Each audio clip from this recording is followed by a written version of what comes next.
Oh wow, there's a hole in the bottom of the ocean! It seems that the ocean has a leak. But it's not like a leak you would expect, where water is flowing out. It's more like a spring since water is flowing in, not out. This unique leak is something we know as Pythia's oasis. A grad student was the one who accidentally discovered it. He noticed bubbles that were rising to the surface. Normally, bubbles in the ocean tell us there might be some hydrothermal vents, which are hotspots for some pretty cool things. These vents are actually like hot springs on the seafloor, but instead of bubbling with warm water, they release a fluid that has been superheated in the crust of our planet. When seawater seeps into these cracks and travels deep into the crust, it comes into contact with the extremely hot mantle. This heats seawater to very high temperatures, and as it moves back up towards the surface, it carries dissolved gases and minerals. When the hot fluid shoots out of the vents, it mixes with the surrounding seawater and quickly cools down. Just a short distance away from the vent, the temperature can drop to a comfortable 68 degrees Fahrenheit or so, which is, as it seems, exactly what some creatures like. And there are some real weirdos living down there in the darkness, like ghostly fish, giant red-tipped tube worms, and a unique type of shrimp with eyes on their back. And some of them, like tube worms and bacteria, rely on the chemicals and minerals released by the vents to survive in harsh conditions. But in this case, the bubbling water didn't come from a hydrothermal vent. It was there because of a spring, and that's a bit more concerning. You see, the water in this reservoir needs to stay where it is. If too much of it seeps out, there could be some serious consequences, especially for the surrounding area. You can see this unusual leak along the Cascadia subduction zone, which is a massive fault line off the Pacific Northwest coast. It's a place where two pretty big plates that make up Earth's crust come together and slide along each other. The water from Pythia's oasis kinda acts as a lubricant between these plates. You can think of the fault zone as an air hockey table. When the fluid pressure is high, it's like you've turned the air on. That means the friction between the plates is reduced, which allows the plates to move. But if the fluid pressure is lower, the two plates can lock together, which then leads to the buildup of stress. Not that they'll feel bad. In the context of tectonic plates, stress is some pressure or force that can cause deformation. And if this stress starts to build up, at some point, it's gotta go somewhere. When it's too much, it can trigger earthquakes and most likely, not small ones. For example, a release of stress in the Cascadia subduction zone could lead to a magnitude 9 earthquake.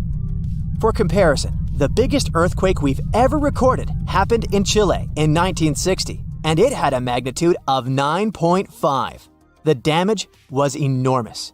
So we hope the water will stay in its reservoir and keep maintaining the delicate balance between the tectonic plates. We've explored only 5% of the ocean.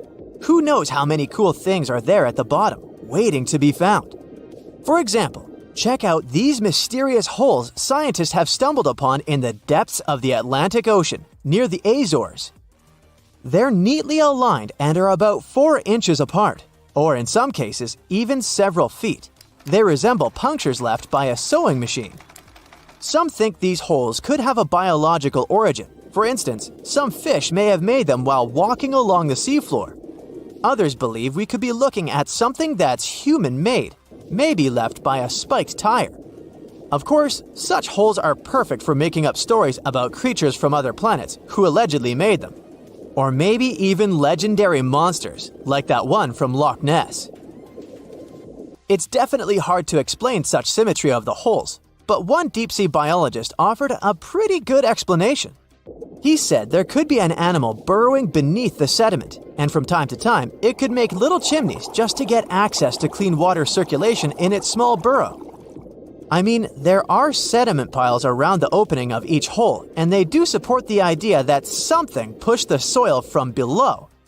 But there's still no proof these holes are actually connected beneath the surface. And there are also a lot of things hidden at the bottom of the oceans and seas that ancient civilizations left us. For instance, archaeologists made a really cool discovery off the southern coast of Croatia, a road hidden under layers of sea mud that's 7,000 years old. They found the ancient road at the sunken Neolithic site of Solin. The site of Solin was a human-made island in ancient times, and an archaeologist discovered it 2 years ago. He was studying satellite images of the area around Korčula, one of the beautiful Croatian islands. When he realized there could be something interesting at the bottom of the sea, he dove into the water with his colleague. And under the surface of the Adriatic Sea, which is part of the Mediterranean Sea, at a depth of 13 to 16 feet, they found stone walls that were most likely part of some ancient settlement. The landmass where people built the settlement was separated from the main island by a narrow stretch of land. Luckily, this area is protected from big waves by the surrounding islands, so the site remained relatively well preserved.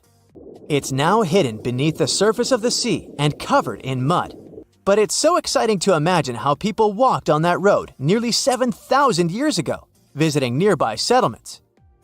If you want to see the weirdest creatures, you can always head to the bottom of the sea.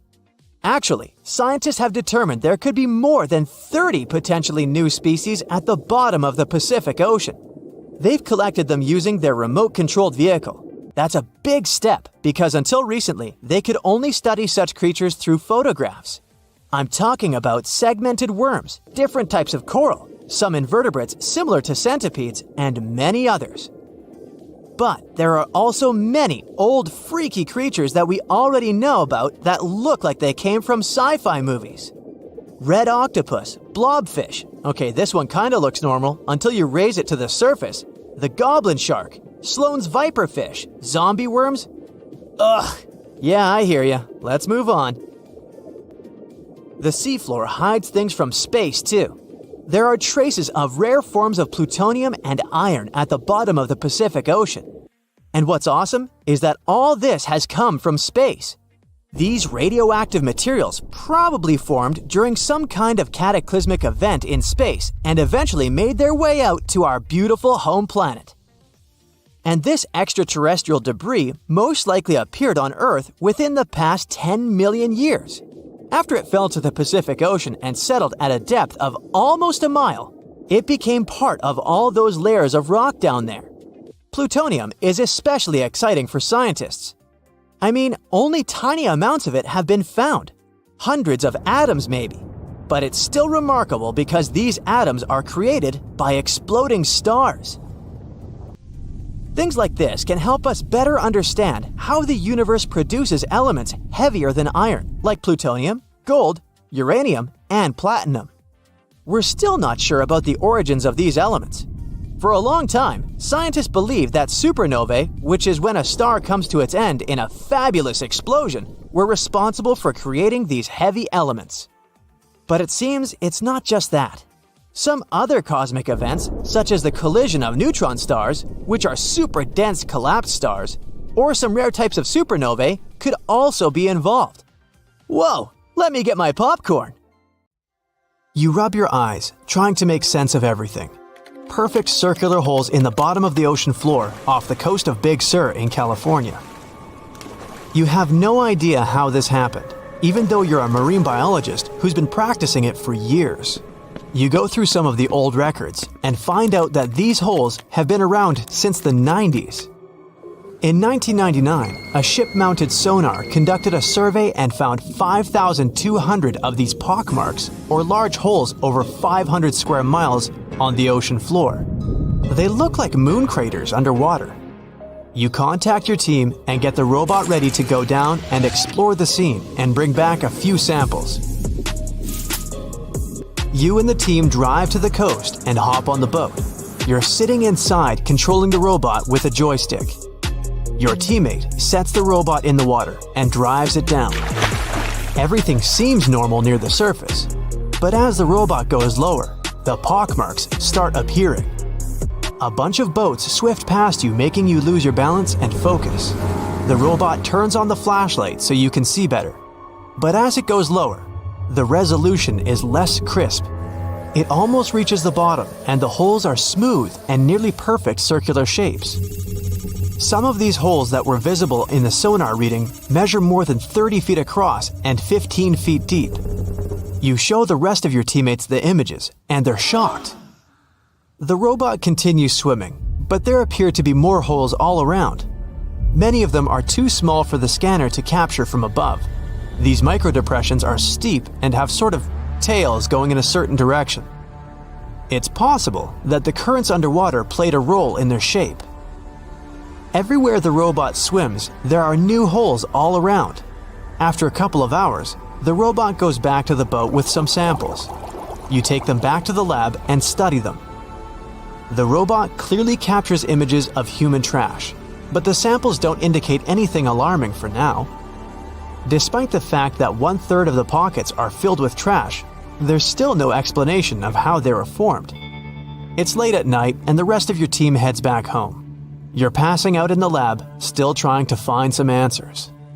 You wake up the next day and while cooking breakfast, you get this idea that maybe these holes are gases venting out, which could be harmful to marine life. You quickly get the robot and sail out to the ocean once more. This time, you didn't even think about calling your teammates. You place the robot in the water and get behind the screen to control it. The robot descends to the bottom of the ocean and does a survey. So far, the holes still seem to be covered with trash. But some of the holes have marine life dwelling inside, like fish and seaweed. After much scanning, it doesn't look like they're producing any bubbles, which means there aren't any gases venting out, but you're determined to find them. After a while, you reach one of those large pockmarks, and the robot starts scanning around. You find some bubbles coming from a source, but the robot can't reach it. It swims around trying to find a spot, but nothing. You bring the robot back to the lab and work on it. You attach some mechanical arms on it that can lift things and move them. You bring the robot back down to the same spot, but the bubbles aren't as frequent as before. You use the arms to move some of the trash and find out that the bubbles are being produced by a group of crabs chilling next to a pile of plastic. Bingo! The bad news is, you still don't have a clue why the microdepressions and pockmarks exist.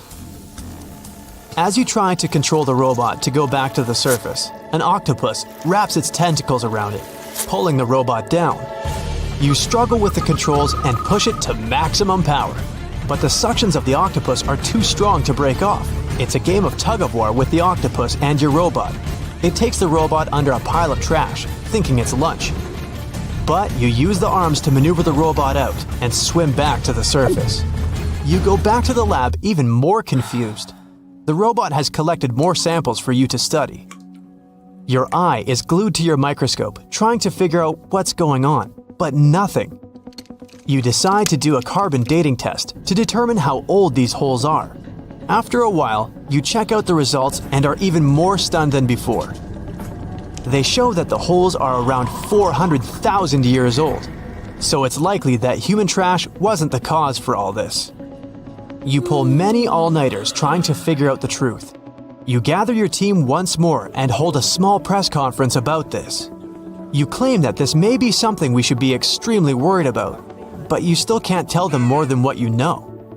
With all the brain work put together, you find out that the large pockmarks haven't changed or been active for more than 50,000 years. The newer holes were most likely created by human trash settling in the bottom of the ocean floor. The marine life gathered some of this trash like plastics and discarded fishing gear and created homes for themselves. This is why around 4,500 of the holes are newer and have trash in them. But it still doesn't answer why the holes appeared in the first place. You're back to square one. The only way to see what's really going on is to clear up the trash from underwater and study them. The story makes headlines in the local community and catches the attention of a cleanup crew. You organize a trip to the ocean and begin the extraction of all the trash. Many cleanup boats arrive and everyone drops down a net to collect the trash. You send down the robot once more to make sure the nets are hitting the right spot. As most of the trash is being collected, many marine life animals scramble and try to find a way to escape. Everyone makes sure not to hurt them. After a couple of weeks, all the holes are cleared up from the trash. You do another sonar scan from the surface and can see the holes clearer than before. But you still don't have an answer for this. You do some more research trying to see if any other holes appeared around the world. On the other side of the country is a mysterious blue hole off of Florida's Gulf Coast. You catch the nearest flight to Florida and make an appointment with the scientists in charge of the expedition. Blue holes are underwater sinkholes that open below the seabed. Just like on the surface, the underwater world also has sinkholes. This one is called the Green Banana and is 150 feet below, and the hole is 435 feet deep. You dive with some special gear with the rest of the team to a barren ocean floor, and the hole is right there in front of you, looking like an oasis in the desert. You and the rest of the scientists are surprised by the diverse marine life dwelling within. Some sea turtles swim past you, and even sharks. These ones don't harm humans. Halfway through, you reach a narrow path, which makes it difficult for humans to pass through. But everyone is careful. There are corals, sponges, mollusks around the corner. You collect some samples and go back to the lab. Blue holes in general are richer in nutrients than barren lands and host plenty of unique marine life. They're quite common and don't pose any sort of threat to anyone. After making the connections, you don't think the holes off the coast of California have anything to do with blue holes. The mystery goes on.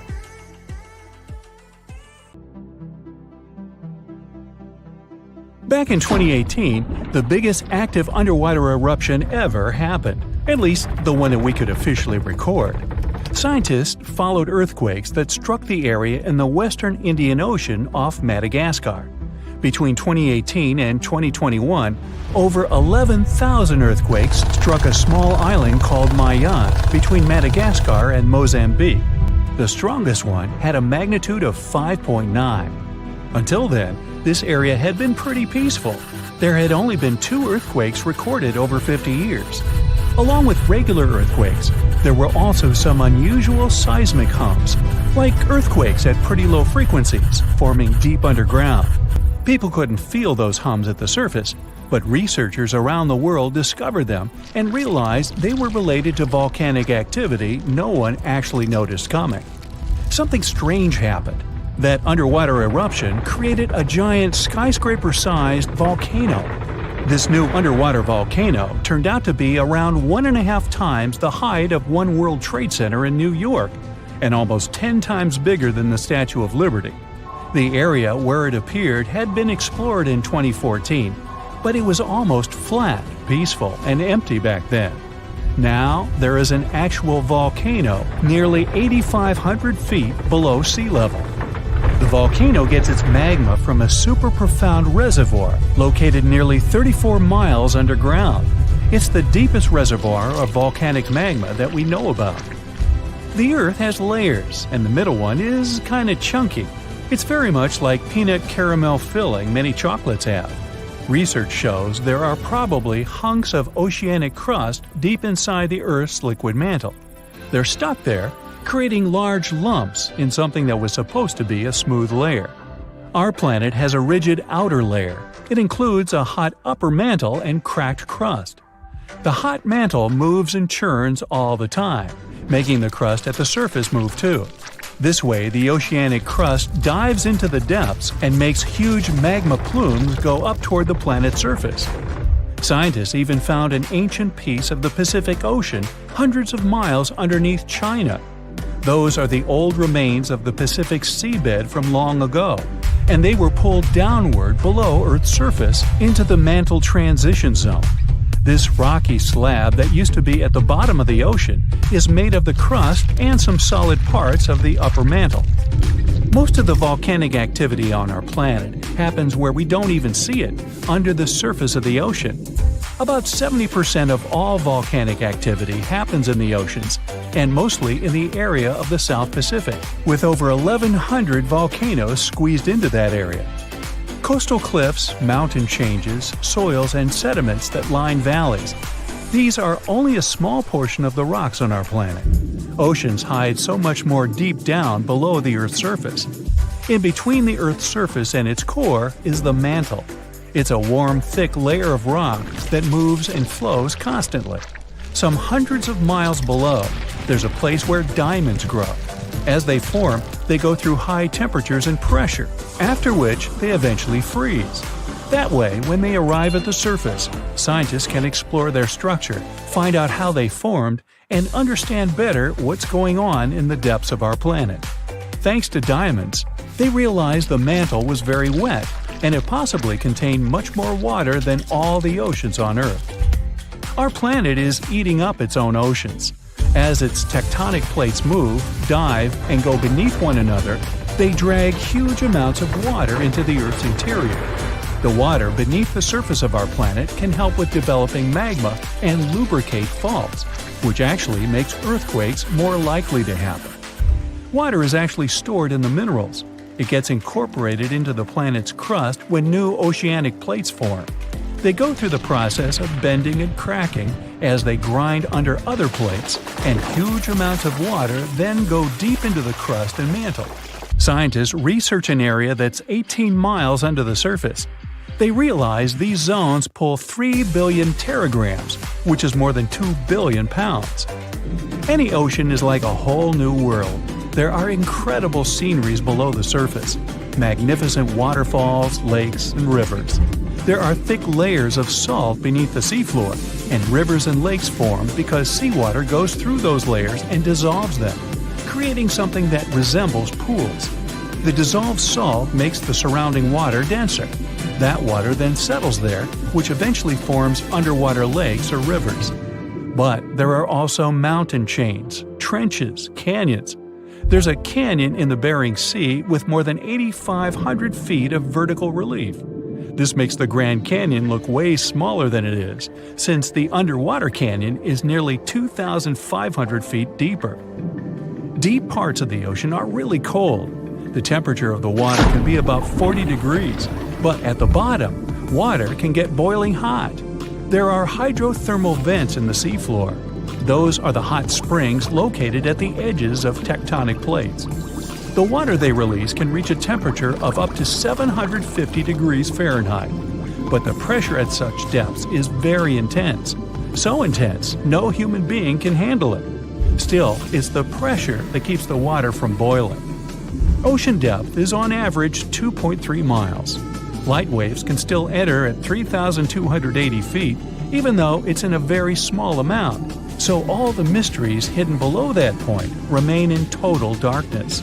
The actual illuminated part of the ocean goes until 600 feet. Even though the sun gives us light, most of our planet is dark all the time. It's all because of the oceans, covering over 70% of our planet. The loudest sound that came from an ocean, and of the loudest sounds ever recorded, came from an ice quake. It was so loud, researchers picked it up by sensors more than 3,000 miles away. There was a seismic activity that made frozen ground break down. The Antarctic ice sheet is bigger than the continental part of the United States and Mexico together. A big iceberg from Antarctica holds over 20 billion gallons of water, which could make a 5-year water supply for 1 million people. Humans can generally drink sea ice, although we can't drink sea water. As time goes by and the ice ages, the brine trapped between ice crystals drains out. That way, ice becomes fresh enough to consume it. If all the ice sheets and glaciers we have on the Earth melted at the same time, the sea level would rise another 260 feet, which is just a little shorter than the Statue of Liberty, the height of a 26-story building. Clams lived long enough to tell us more about oceans past. Ancient mollusks can live for more than 500 years. To learn more about a tree, you can use its rings to see how old it is. To learn how old a mollusk is, you can examine its rings within the shell and tell. This is also how scientists get information about the ocean, climate, and whatsoever. Clams can help take a look at what happened about 1,000 years ago. The Earth doesn't have 4 but 5 oceans now. The new one, called the Southern Ocean, was officially recognized only a few months ago. It borders the Atlantic, Pacific, and Indian Oceans, so scientists couldn't agree if it's really a new ocean or just part of the colder regions of these 3. We don't only divide oceans on maps, each has different conditions for unique marine species. For example, The Southern Ocean has leopard seals, orcas, minke whales, emperor penguins, and other animals that live in cold, icy seas. It's also home to krill, small creatures that look like shrimp and are food for many bigger animals that live there. Life on our planet started about 3.5 billion years ago. I wasn't around then. It's still a mystery how and when exactly, but some theories say life could have first emerged in the depths of the ocean. A few years ago, scientists found microscopic tubes and filaments within rocks formed about 4 billion years ago. These rocks are fragments of ancient oceanic crust. Also, these tiny tubes and filaments are similar to microbes that can still be found on hydrothermal vents in deep parts of the ocean. The idea is these living cells found conditions to stay alive in tiny rocky pores inside the chimneys of those vents, and started the amazing adventure of the evolution of life on our planet. So this huge volcano, everyone thought to be extinct, woke up and spat out a black ash cloud 50 miles high. That's about 9 times as tall as Mount Everest. Located in what is now Indonesia, the powerful Krakatoa had caused huge tsunamis that rocked over ships as far away as South Africa. It also changed the temperatures around the world for several years. The volcanic island of Krakatoa in the Sunda Strait was likely born thanks to another major eruption several centuries ago. It hadn't erupted for at least 200 years before 1883. So the first tremors and blasts in May of that year came as a total shock to people living nearby. Then ships sailing through the busy water passage started reporting clouds of ash above the volcano. It went quiet again for a while, but they could still see ash above it. The eruption culminated at the end of August. It was so powerful that it shattered the island into fragments. Witnesses heard the sound produced by it in Australia, around 3,000 miles away. They described the noise as the roar of heavy cannons. Some say it was the loudest sound ever heard. During the next 5 days, the pressure wave from the eruption traveled around the globe 3.5 times and was seen on barographs on different continents. Hot avalanches of ash spread down the volcano as far as 25 miles away at crazy speeds. They ruined the surrounding islands and took 36,000 lives. Tens of thousands more drowned in tsunamis that happened after the volcano had collapsed into the caldera. Over 100 coastal villages on Java and Sumatra were completely wiped out. All this made the waking up of Krakatoa one of the most devastating in the entire recorded history. The Earth's crust is like a giant puzzle, made up of massive pieces known as tectonic plates. These plates are constantly sliding against each other over the mantle, which is the molten layer beneath. Indonesia is right in the middle of the so-called subduction zone. Here, the Indo-Australian plate collides with part of the Asian plate as it moves northward. As the Oceanic plate dives down, it gets heated up, and you've got the perfect recipe for a volcanic hotspot. Krakatoa had 3 peaks, each serving as an exit door for a massive magma chamber beneath it. During a previous eruption, debris blocked one of these exits, and the pressure built up beneath. When Krakatoa finally blew its top, the blast split the magma chamber wide open. The eruption led to a so-called volcanic winter. Krakatoa had sent 6 cubic miles of rock, ash, and debris into the atmosphere. They created a thick veil that surrounded the Earth. The particles scattered sunlight, and the troposphere below cooled down. The effect stayed strong for several years. The Northern Hemisphere experienced colder than average temperatures, and in some regions, summer temperatures didn't rise to typical levels. Southern California received a record amount of rainfall in the months following the eruption. The sky became darker in different parts of the world for years afterwards. The sunsets, for many months, turned into a spectacular show of red and orange. One astronomer supposed it was the source of the inspiration for The Scream by Edvard Munch. The painting shows exactly what the sky over Norway looked like after the eruption. It also produced a rare type of halo called Bishop's Ring and a volcanic purple light at night. For several years after Krakatoa had blown up, the moon looked blue and sometimes green. That's because some ash clouds were full of particles large enough to scatter red light. only letting other colors pass. Someone even witnessed lavender sun and night-shining clouds. Krakatoa became the first scientifically well-recorded and studied eruption of a volcano. Between the moments the first clouds of ash were seen by a ship passing by and the disastrous eruption, scientists managed to organize geological expeditions. They studied the volcano and gathered samples of volcanic rocks. It became useful for understanding volcanic activity. Krakatoa was sleeping tight until the 1920s, when some locals noticed a column of steam and debris spewing from the collapsed caldera. Within weeks, the rim of a new cone sprang up above sea level. After a year, it was a small island named Child of Krakatoa. It continues to erupt, but fortunately without serious consequences so far. In April of 1815, Mount Tambora unleashed a massive eruption, wreaking havoc on the Indonesian island of Sumbawa. It destroyed homes and claimed 10,000 lives. Another 80,000 perished because of diseases that spread in the aftermath. The following went in history as the year without a summer. Cold, wet conditions wrapped Europe and North America in an unexpected chill. It became the coldest in at least 250 years. In the summer of that year, the temperatures dropped the most. Crops didn't grow, livestock didn't survive, and famine took over Western Europe and North America. New England had snow and terrible frost in the summer months. Food prices went up. Oats for horses became a luxury. Some people say it even inspired the invention of the bicycle in 1817. Scientists used early data and climate models to see if it was all because of the Tambora eruption. They compared the data to similar years. They showed that precipitation was around the same, but the temperatures were much warmer. When they introduced the volcano into the scenario, they got the exact data for the year without summer. They say that a powerful volcanic eruption like that one increases the likelihood of extreme cold by up to 100 times.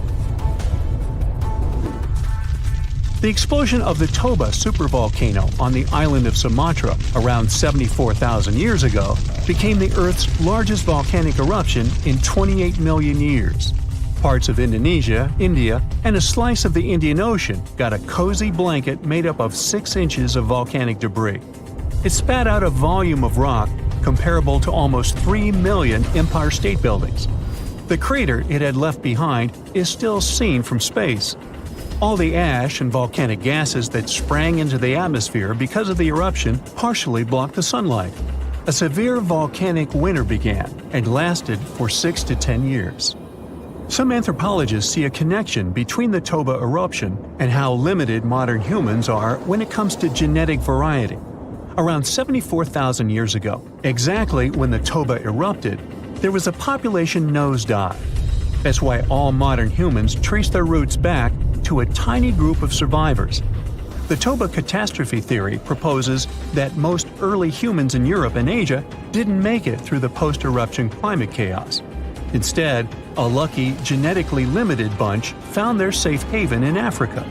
But archaeological and paleoclimate records disagree with this theory. Benjamin Black from Rutgers University and his team set out to crack the code and discovered a hidden paradox. Maybe we were peering through the wrong climate lens. They ran 42 different climate model simulations, varying the magnitude of volcanic emissions, time of year of the eruption, background climate state, and eruption column height to see what climate disruptions the Toba eruption might have caused. There was a significant drop in temperatures in the northern hemisphere in the first year after the event, up to 18 degrees Fahrenheit. The southern hemisphere, where the early humans were settling, didn't go through a rough cooling that could have affected them all. The most significant eruptions that can seriously change the world's climatic patterns come from supervolcanoes like Yellowstone or Mount Toba. Luckily, these erupt very rarely, about every 100,000 years or more. Still, climate scientists study volcanic eruptions to understand and explain short periods of cooling in the history of our planet. Every few decades or so, a volcanic eruption lets out a substantial number of particles and gases. Some of them will block enough sunlight to start a brief global cooling period. Nothing like the real volcanic winter, but still felt across the globe. The ground shakes beneath you. The pictures rattle on the walls. You hear a rumble off in the distance. Then, boom, a deafening explosion. The shockwave blasts through the windows and sets off car alarms. You duck under the dining table for cover, but then you remember you live not far from a supervolcano in the middle of a tropical jungle. So, staying in one place isn't a good idea. The shaking finally halts. You take this chance to peek outside and see a giant cloud of smoke covering the sky. It's lunchtime, but you wouldn't know it. The sun is completely veiled and darkness falls. The power's out in the whole city. In this darkness, you see red molten lava shooting from the sky and spilling on the rim. You run outside along with dozens of your neighbors. Your priority right now, find safe shelter and fast. You think about taking the car, but with everyone running on the road, that's a no-go. So you run on foot where the crowd is going. Supervolcanoes are in a league of their own when it comes to natural disasters. Surprisingly, it's not all about size or height. A volcano is dubbed super if it erupts more than 240 cubic miles of magma. That's more than enough to overfill Lake Erie. It must also have a history of erupting and a magnitude of 8 on the Volcanic Explosivity Index. The largest active volcano on Earth is Hawaii's Mauna Loa. It's so big, it would cover the entire state of Rhode Island plus some. And next time you see a commercial plane flying high in the sky, remember that 30,000-some-foot altitude is about as tall as Mauna Loa is from base to summit. It's technically taller than Everest when you measure it like that, yet it's not considered a supervolcano. So you're running along the dark road not knowing and barely seeing where to go.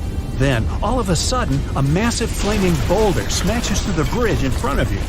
You and everyone else are now stranded on the side of the volcano as it's getting more chaotic each second. Most of the crowd disperses, finding their own ways to safety. You remember there's a way to the other side not many people know about, but you'll have to cross a raging river through the dense jungle. You calm what's left of the crowd, and everyone follows you to your secret getaway. You finally get out of the city limits and head into the jungle. With the sky already dark, the tall trees and thick leaves make it almost pitch black. Everyone gets out their phone flashlights to navigate through the dark path. You all need to stick together and make sure nobody gets lost. Suddenly, fiery rocks strike the trees not far from you. Everyone jolts and tries to rush ahead, but nowhere is safe when it's raining scalding fire all around. You and your group have to pick up the pace or else. Imagine a typical avalanche or mudslide. Very dangerous situations on their own. Now, imagine an avalanche of lava rocks and lava sliding down a mountain instead of mud. That's what's making its way towards you right now. More and more people catch up with your group and bring news that the entire neighborhood is submerged in lava. It's traveling quicker than you thought. You can never really predict how fast a lava flow will be until you see it. It all depends on how thick it is and how steep the mountain slope. Lava can move slowly at about 20 feet a minute, a fraction of the average person's walking speed. Or it can flow as fast as 30 miles per hour, which even the fastest person on Earth can't outrun. But the lava isn't even the most dangerous problem. If you didn't have protection, the gases spewing from the eruption would fill your lungs, and those spread faster and further than the lava flow. Your eyes and throat would be itchy. You'd get a headache, dizziness, increased heart rate, difficulty breathing. The worst would be passing out from the lack of oxygen.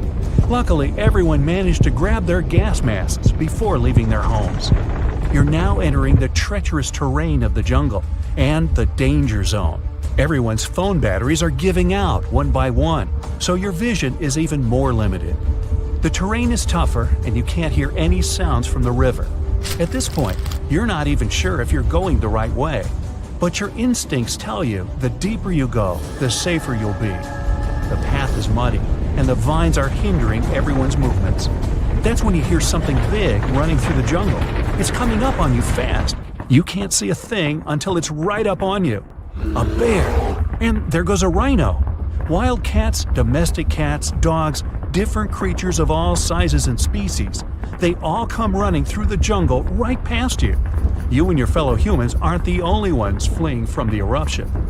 The rumbling is still going on. Before you know it, a shower of fire rocks strikes right behind you and ignites parts of the jungle. There's no going back. Everyone picks up and runs for it. You hear thunder in the distance. A flash of lightning lights up the dark sky. You think, finally, some rain to wash away this fiery nightmare. But that's not a regular storm brewing. These giant smoke clouds can mimic a thunderstorm under similar conditions.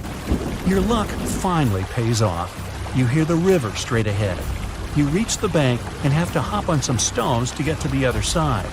You almost slip when someone from the group catches you just in time. Whew, that was too close. Not far down the river is a large waterfall leading straight to a shallow lake with sharp rocks at the bottom. The ash from the lava falls like snow, covering most of the trees and landing on the river. Ash is one of the most dangerous things about volcanic eruptions. You're soaked to the bone, but it's a lot better than ash and smoke. And then the rest of the group follow. The next thing you know, the river starts steaming as lava meets the bank and runs into the water. You try your best to speed things up. The lava can heat this water up to dangerous levels, and there are still people slowly crossing the river on the slippery rocks. Luckily, you manage to get everyone across. Well, almost everyone. You turn around and see someone's leg got caught between two rocks. The lava continues to pour into the river. You can feel the heat of the steam. You rush back to this person and try to pull them out. Their leg won't budge.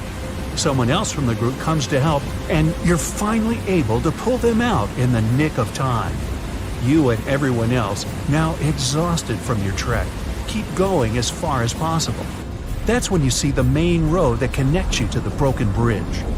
There are others on the road that got out safely, and even some cars filling up with survivors and heading fast out of the area. The volcano is still spewing lava, and the entire city is flooded with it. What was once your town now looks like a giant burning lake. Planes and helicopters can't fly because of the smoke and ash, so don't count on an air rescue. You're still at risk even though you're on safer ground, so it's still too early to celebrate. Everyone continues to move away from the city. The further, the better. The ground continues to shake, but this time it's even more intense than before. Supervolcanoes are powerful enough to cause many earthquakes. But it's a good thing you're out in the open, far from the buildings and debris in the city. Now, back to reality. Rest assured that a volcanic eruption of this intensity won't happen for a very long time, as in millions of years. Besides, thanks to warning systems and humanity's preparation for such an event, it's extremely rare for even a regular volcano to do as much damage as it could. So, don't scratch Yellowstone off your travel list just yet. Whoa! Earth's surface is shaking. Long cracks split the ground open. Lava rivers are rapidly flowing down the slopes. Deafening noise is filling the air. Rocks and other debris are flying high up. Clouds of volcanic gas and ash cover the sky. Now, this is not a plot of a blockbuster disaster movie. It's what happens when supervolcanoes decide to erupt. But this is likely not the scenario that will take place when the world's largest volcano, Mauna Loa, decides to finish its long nap. In 2021, scientists were sure it would happen soon, but so far, nothing. The volcano's seismicity keeps increasing and then going back to normal, but you never know when this giant will finally come back to life. That's why experts have been monitoring geological activity on Hawaii's largest island for quite some time. The Big Island of Hawaii is made up of 5 volcanoes, including the most active on the planet, Kilauea, and the largest, Mauna Loa. This gigantic thing makes up almost half the landmass of the island. And what lava Kilauea emits in one day, Mauna Loa could spew out within 20 minutes. That's what it did in 1984. While Mauna Loa's smaller sibling has been throwing tantrums for a while, the giant has been slumbering ever since its last eruption. But very recently, the Hawaii Volcano Observatory has recorded more than 200 mini-earthquakes below Mauna Loa. It likely means an increased flow of magma down there. Good morning! The volcano might be waking up, or not. If Mauna Loa did suddenly erupt, lava flows could reach the ocean and the most populated and touristy places, like Captain Cook, very quickly, in a matter of hours. In 1984, the last time the volcano erupted, lava got as far as the outskirts of Hilo on the other side of the island. That's where a campus of the University of Hawaii is found. Luckily, people had a few weeks' warning to get ready for the disaster. These days, locals have special go bags ready with the most important stuff, including documents and money. Such precautions can come in handy in case of an emergency evacuation. Even though most Mauna Loa eruptions have so far only affected the summit area, several of them sent lava all the way down to the ocean, and you never know how powerful the next eruption will be. Now, what is the highest mountain on Earth? Mount Everest, you say? Well, it depends. From seafloor to the summit, Mauna Loa is 1,000 feet taller than the famous Himalayan peak. The volcano is so big, it makes the Pacific plate it's sitting on literally slump under its weight. Scientists say that when this monster of a volcano erupts, the volume of lava coming out per unit will be life-threatening. Over its recorded history, Mauna Loa has been erupting regularly, almost every 6 years. And even though the last eruption of the volcano occurred about 40 years ago, scientists are certain it'll happen again. Now, remember the scene I showed you at the beginning? Well, you can relax. It's not likely to happen with Mauna Loa. The thing is, big island volcanoes, including Mauna Loa, aren't very volatile.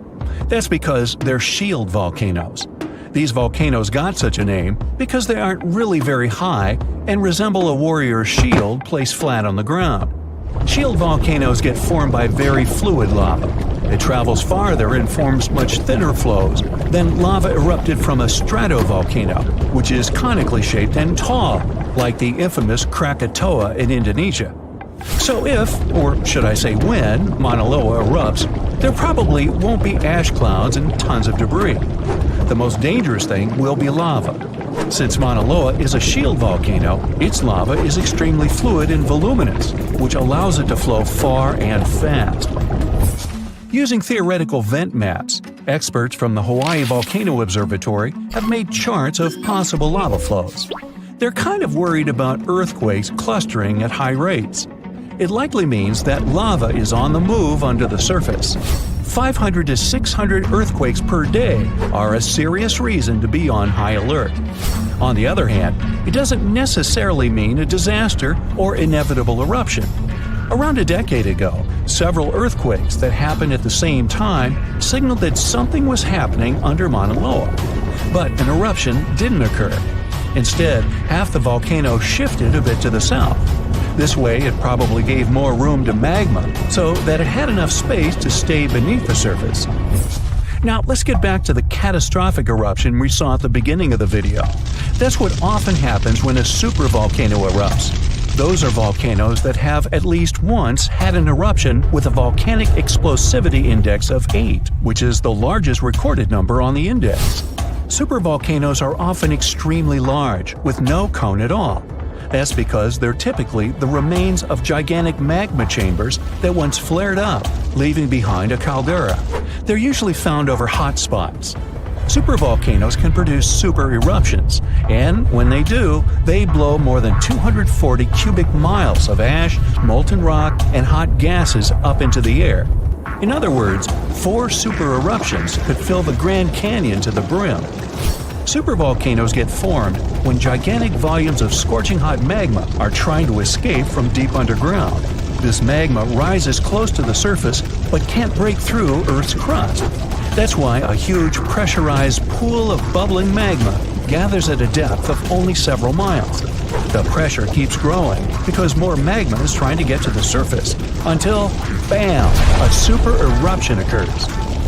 The most recent super eruption happened in New Zealand. Well, when I say recent, I mean around 26,500 years ago. Nah, I wasn't around then. That's when a supervolcano beneath the surface of Lake Tahoe spewed into the air more than 300 cubic miles of ash and pumice. Imagine 500,000 Great Pyramids of Giza flying up at the same time. That's how incredibly powerful that eruption was. But the most exciting and confusing thing about the eruption was that the Toba volcano simply didn't go off like many others. At first, everything was going as usual. More than 200 square miles of magma had built up under the surface, and the pressure was getting higher and higher. But after the rock cracked and the first part of lava rushed out of the crater, something went wrong, and the supervolcano took a break. Only several months later, the disastrous eruption shook the ground, and thousands of tons of lava, rocks, and ash flew high into the atmosphere. But the age of supervolcanoes isn't over. The most infamous of them all is probably the one in Yellowstone National Park. This giant handles at least 3 mega-powerful eruptions, and who knows how many smaller ones. If this monster erupted anywhere as strongly as it did 2.1 million years ago, it would spit out more than 588 cubic miles of red-hot material. You can probably picture it more vividly if I tell you that this volume is comparable to 65 million Capitol rotundas in Washington, D.C. piled together. Wow. Anyway, scientists are sure that Yellowstone doesn't present any danger these days. For an eruption to happen, magma inside must be at least 50% molten. With the Yellowstone caldera, this number is just 5 to 15%. But of course, Yellowstone isn't the only supervolcano on our planet. There's also New Zealand's Toba you already know about, Japan's Caldera, California's Long Valley, Indonesia's Toba. Any of them can one day produce a super eruption. There are also several so-called supervolcanoes that haven't lived up to this name yet because they've never produced anything like a super eruption. For example, in 1883, Indonesian volcano Krakatoa went off. The power of the eruption tore the volcano's walls open, and cold seawater rushed into its molten insides. The difference in temperature made the volcano blow up with a deafening boom. It was clearly heard 2,000 miles away in Australia. It earned the blast the title of the loudest sound in history. But even though the consequences of this event were truly catastrophic, it still turned out not powerful enough to be called a super eruption. When we think of active volcanoes, one region comes to mind: the Ring of Fire in the Pacific Ocean. 3/4 of Earth's volcanoes sit within this belt. Compare the area to Australia, which doesn't have any volcanic activity. The old continent of Europe is also calm, or at least we like to think so. Can you guess what the most active volcano in Europe is? If you thought of Mount Etna on the island of Sicily in Italy, you were right. The volcano has erupted about 200 times and has been far from sleeping in recent decades. The last time this happened was in August 2023. The highest mountain in the Mediterranean is 500 million years old. But in Iceland, there is a much younger volcano. It sprang into action on the 10th of July 2023. In the afternoon, 3 fissures appeared in the ground on a peninsula in the southwest of the island. This was at a base of a small mountain peak. Its name means Little Ram in the local language. The volcano spewed molten lava high into the air. There were also gas plumes in the area. But the scientific community wasn't surprised by the event. They already knew about the volcanic area that stretches between the cities of Reykjavik and Keflavik. Its name is hard to pronounce. Hey, I want to buy a vowel.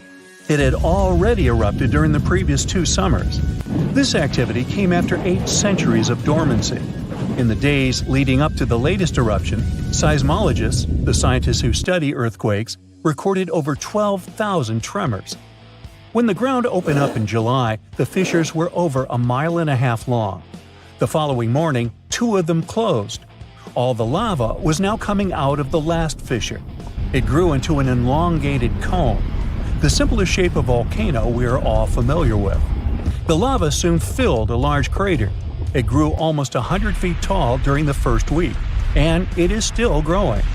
On the night when the eruption started, lava spread out in all directions. Its cinders set ablaze the dry moss in the vicinity. Local authorities closed off the surrounding area. There were toxic gases from the volcanoes and smoke from the burning moss. Firefighters flocked to the area. After a week, they proclaimed the area safe. Visitors soon came to witness the birth of Europe's youngest volcano. This form of tourism is quite developed in Iceland. People come from all over the world to watch active volcanoes. The land of fire and ice is home to more than 130 volcanoes. Some 30 of them are active. Now, I know what you're thinking right now. Is volcano tourism safe?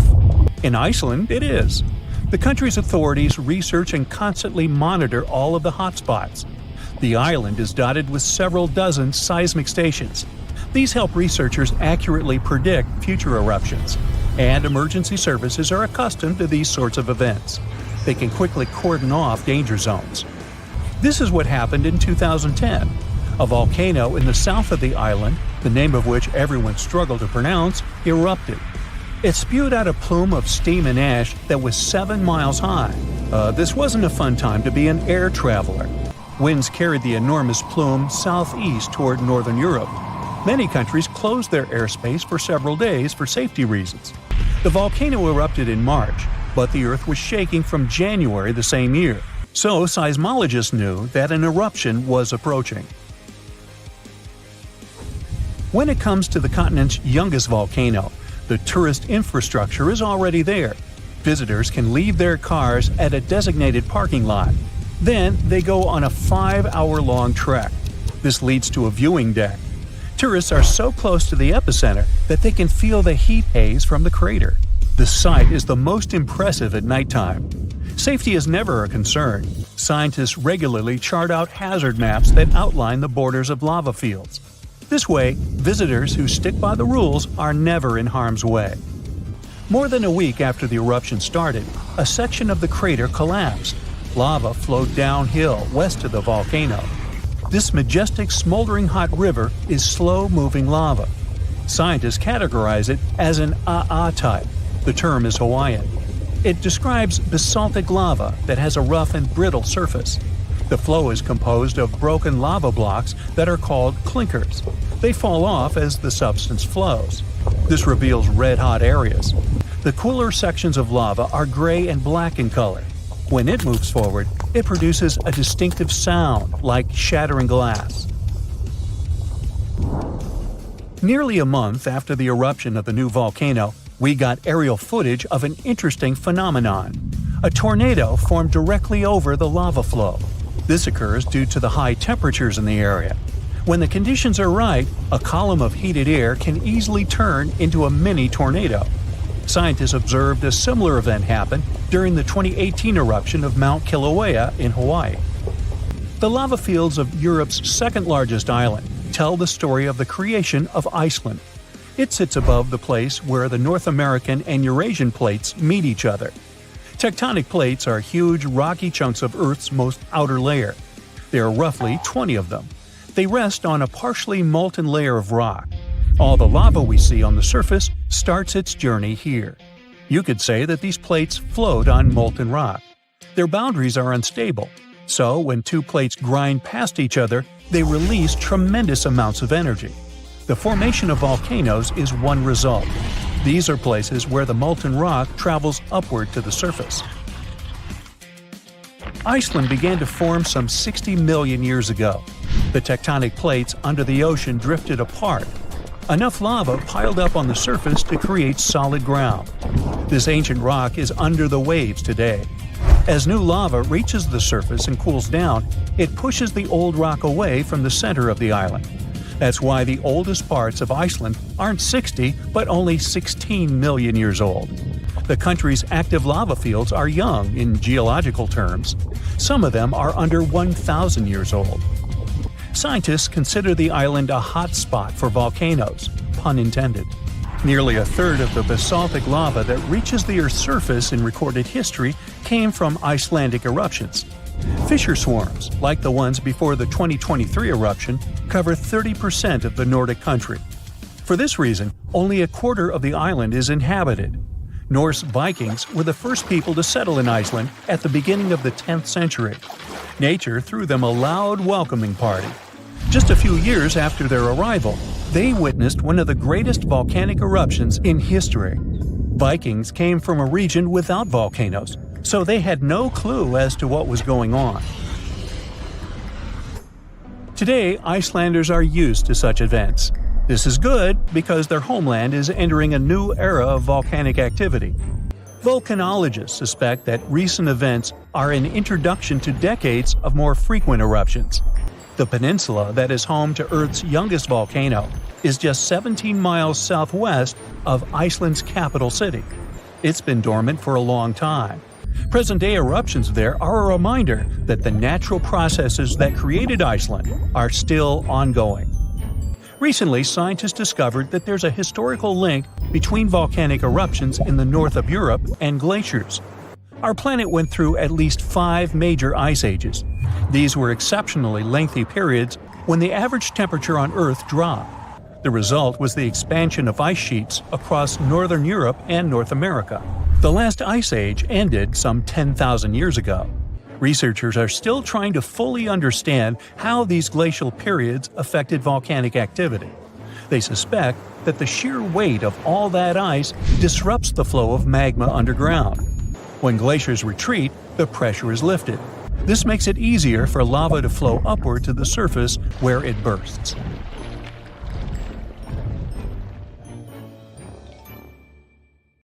Phew, you could finally send that last report for the day and breathe out. The weekend is around the corner, but just when you're about to hit send, you're alarmed by the low rumbling under your desk. Is it the light rail passing by? Unfortunately, that's not the case. It's a volcano speaking. What, here? In Arizona? That's right, the ground keeps shifting under Arizona, reminding us that Earth is alive. No panic though. Let's arm ourselves with some context.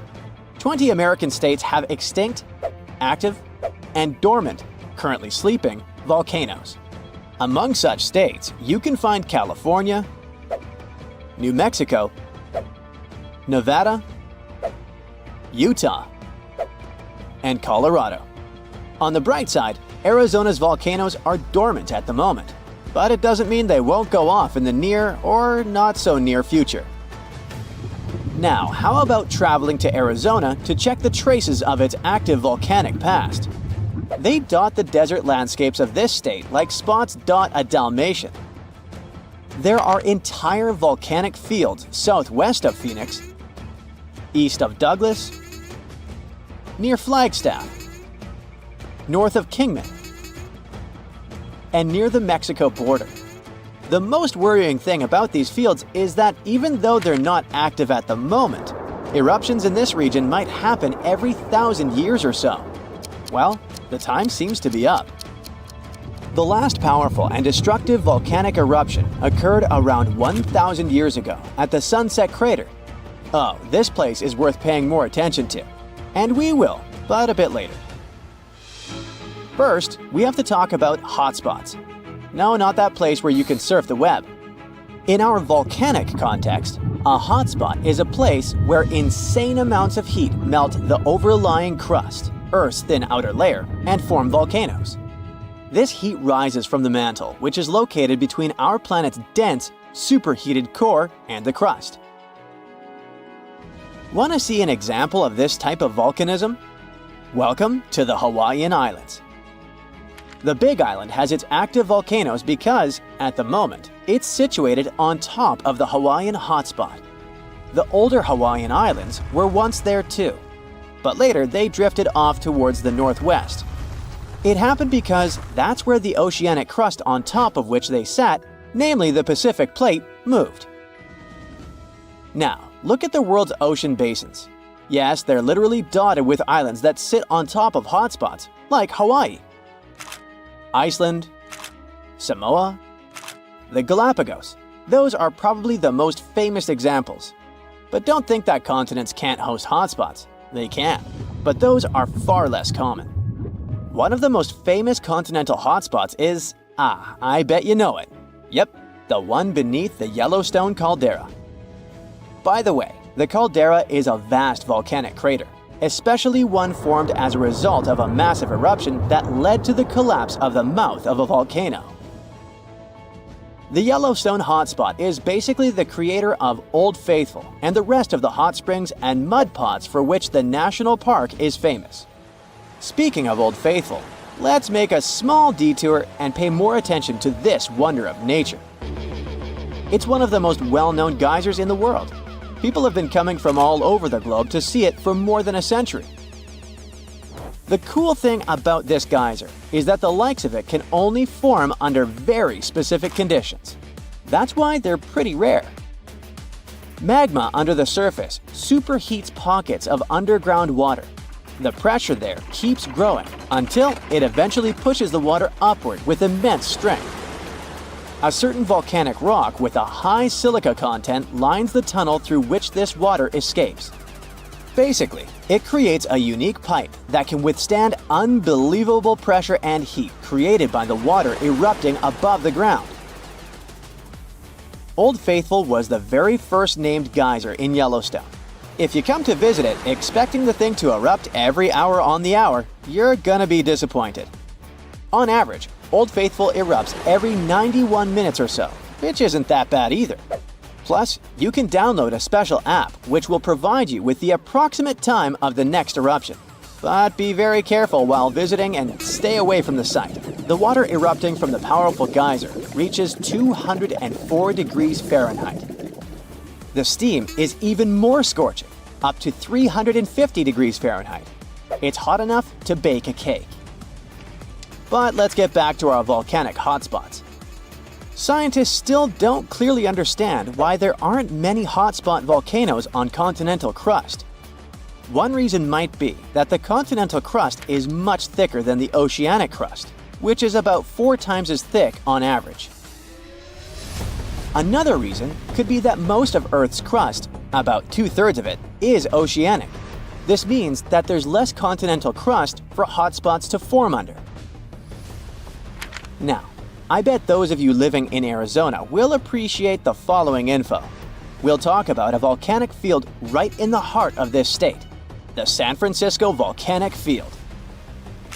That's a massive area filled with over 600 volcanoes. Yes, they're mostly small, but it doesn't make them any less impressive. They're scattered across 1,800 square miles in northern Arizona, a giant territory. Interestingly, scientists are still debating about whether this volcanic field is actually sitting on top of a hotspot. But one thing they agree upon, the volcanoes in this area get younger as you move east.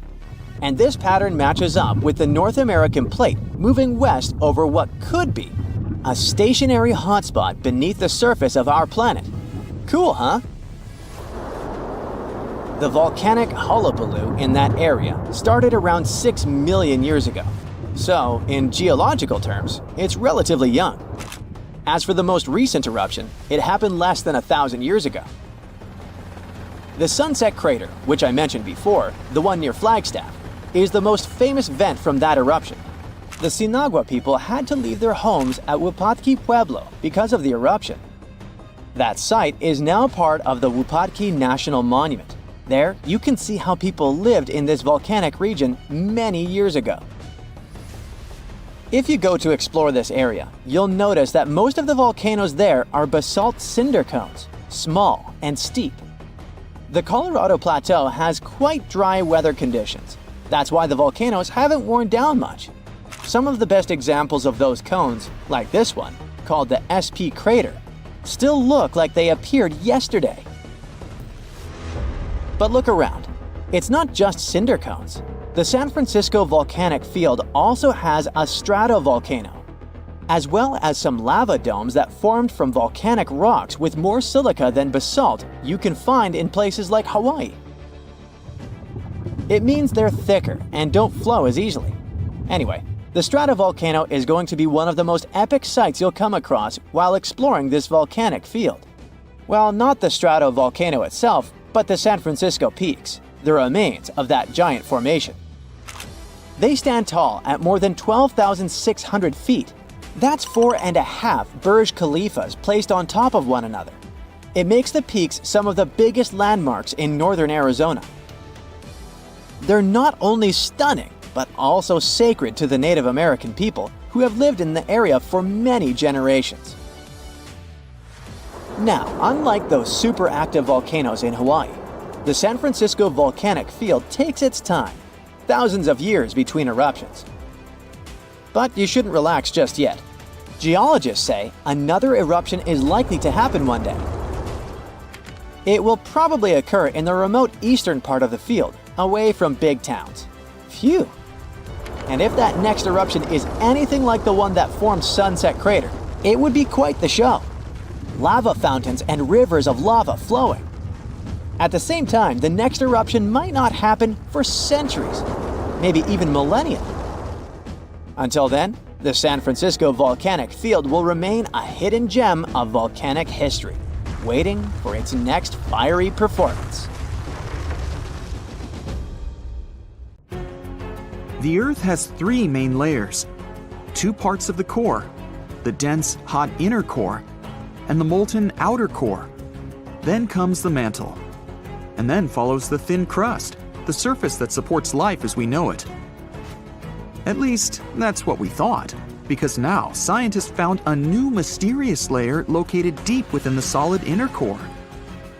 Earth's inner core is approximately 2/3 the size of the Moon, and made of nickel and solid iron. It's burning hot. The temperature at the center of our planet is the same as at the surface of the Sun. The outer core can reach almost 10,000 degrees Fahrenheit.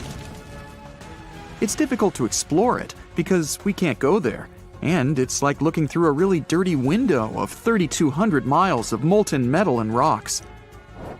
But we can rely on laboratory experiments on heated pressurized rocks, signals from seismic waves, and computer models. When an earthquake hits, it sends out seismic shock waves. Those waves travel through layers at a different speed, depending on the direction they go and the material they move through.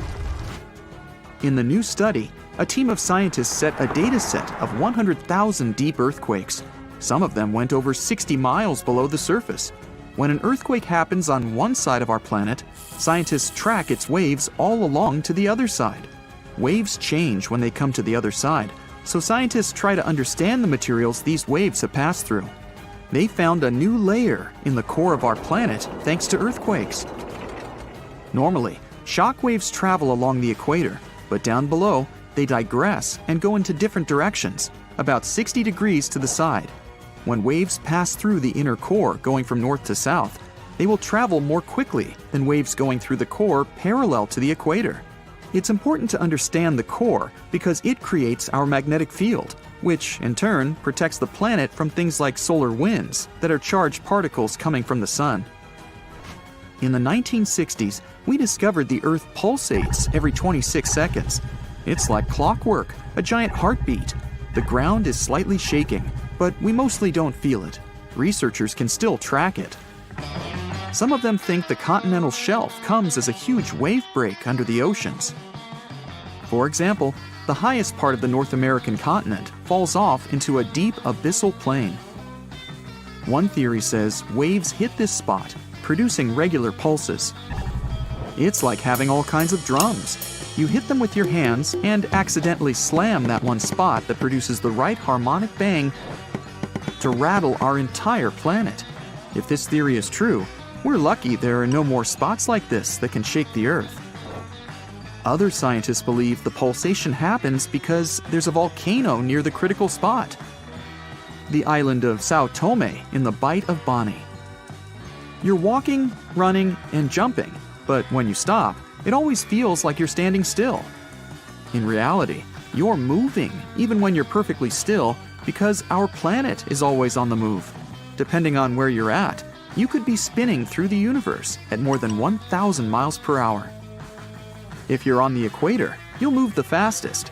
Let's say you have a basketball spinning on your finger. Check the ball's equator. A random point on it has farther to go in just one spin than any point near your finger. That means the point on the equator is moving more quickly. The Earth is a planet that recycles all the time. The ground we're walking on is recycled. Our planet's rock cycle turns rocks of one type into another. That's a cycle that goes on and on. The depths of our planet are filled with magma. As magma is going out onto the surface, it hardens into rock. Tectonic processes like volcanic activity, earthquakes, mountain building, and all of the other processes that shape the surface of our planet bring that rock to the Earth's surface. When the rock is on the surface, erosion shapes it and shaves its bits off. Those small particles then get deposited. All the pressure coming from above compacts the particles into sedimentary rocks, like, for example, sandstone. Sedimentary rocks can also end up deeper and deeper under the Earth's surface. Since there's a lot of heat and pressure, they get cooked into metamorphic rocks. They can go back to the surface once again, or even end up being re-eroded. Sometimes the crust plates are pushing one under another, and this way, rocks can transform into magma once again. We've explored only 5% of the ocean so far. The ocean itself, as well as life below the seafloor, is still a mystery. The sediments that are underlying our oceans are home to different microorganisms that exist even at depths of 1.5 miles beneath the seafloor. There are microbes hidden deep inside volcanic rocks below the seafloor off of the parts of the Pacific, hidden under 870 feet of sediment. The biosphere under the seafloor is growing extremely slowly compared to life on the surface. Cell division happens every 10 to 1,000 years. Something's different about the Earth's axis. Climate changes and melting glaciers, mostly in the regions like the Himalayas and Alaska, made the axis shift. Our planet has two kinds of poles. Are the south and north magnetic poles. They affect things such as drift and navigation. The axis that the Earth is spinning around is another kind of pole. It shifted a little bit over time, but we don't know exactly why. Researchers realize there are moving masses of water, pushing the Earth's axis eastward. Take a basin of water as an example. If you're moving it back and forth, sloshing makes the water move its weight all around. A similar thing is happening on a planetary level. No matter how large an earthquake is, no human could ever feel an earthquake on the opposite side of the Earth, although some people claim they did. In 2013, there was one near the Kuril Islands with a magnitude of 8.5. It went around 400 miles deep. It was so strong, people in Australia reported they could feel the ground shaking. The strongest earthquake happened in Chile in 1960 with a magnitude of 9.5. The rupture zone stretched from 311 miles to almost 620 miles along the country's coast. Earthquakes with a magnitude of 10 or higher can't happen. The magnitude depends on the length of the fault where it occurs. The longer the fault, the bigger the earthquake. A fault is a break in a part of the planet's crust. It has rocks on both sides, and they move past each other. We haven't found a fault long enough to generate earthquakes with a magnitude of 10 or more. If it happened, it would extend around most of our planet.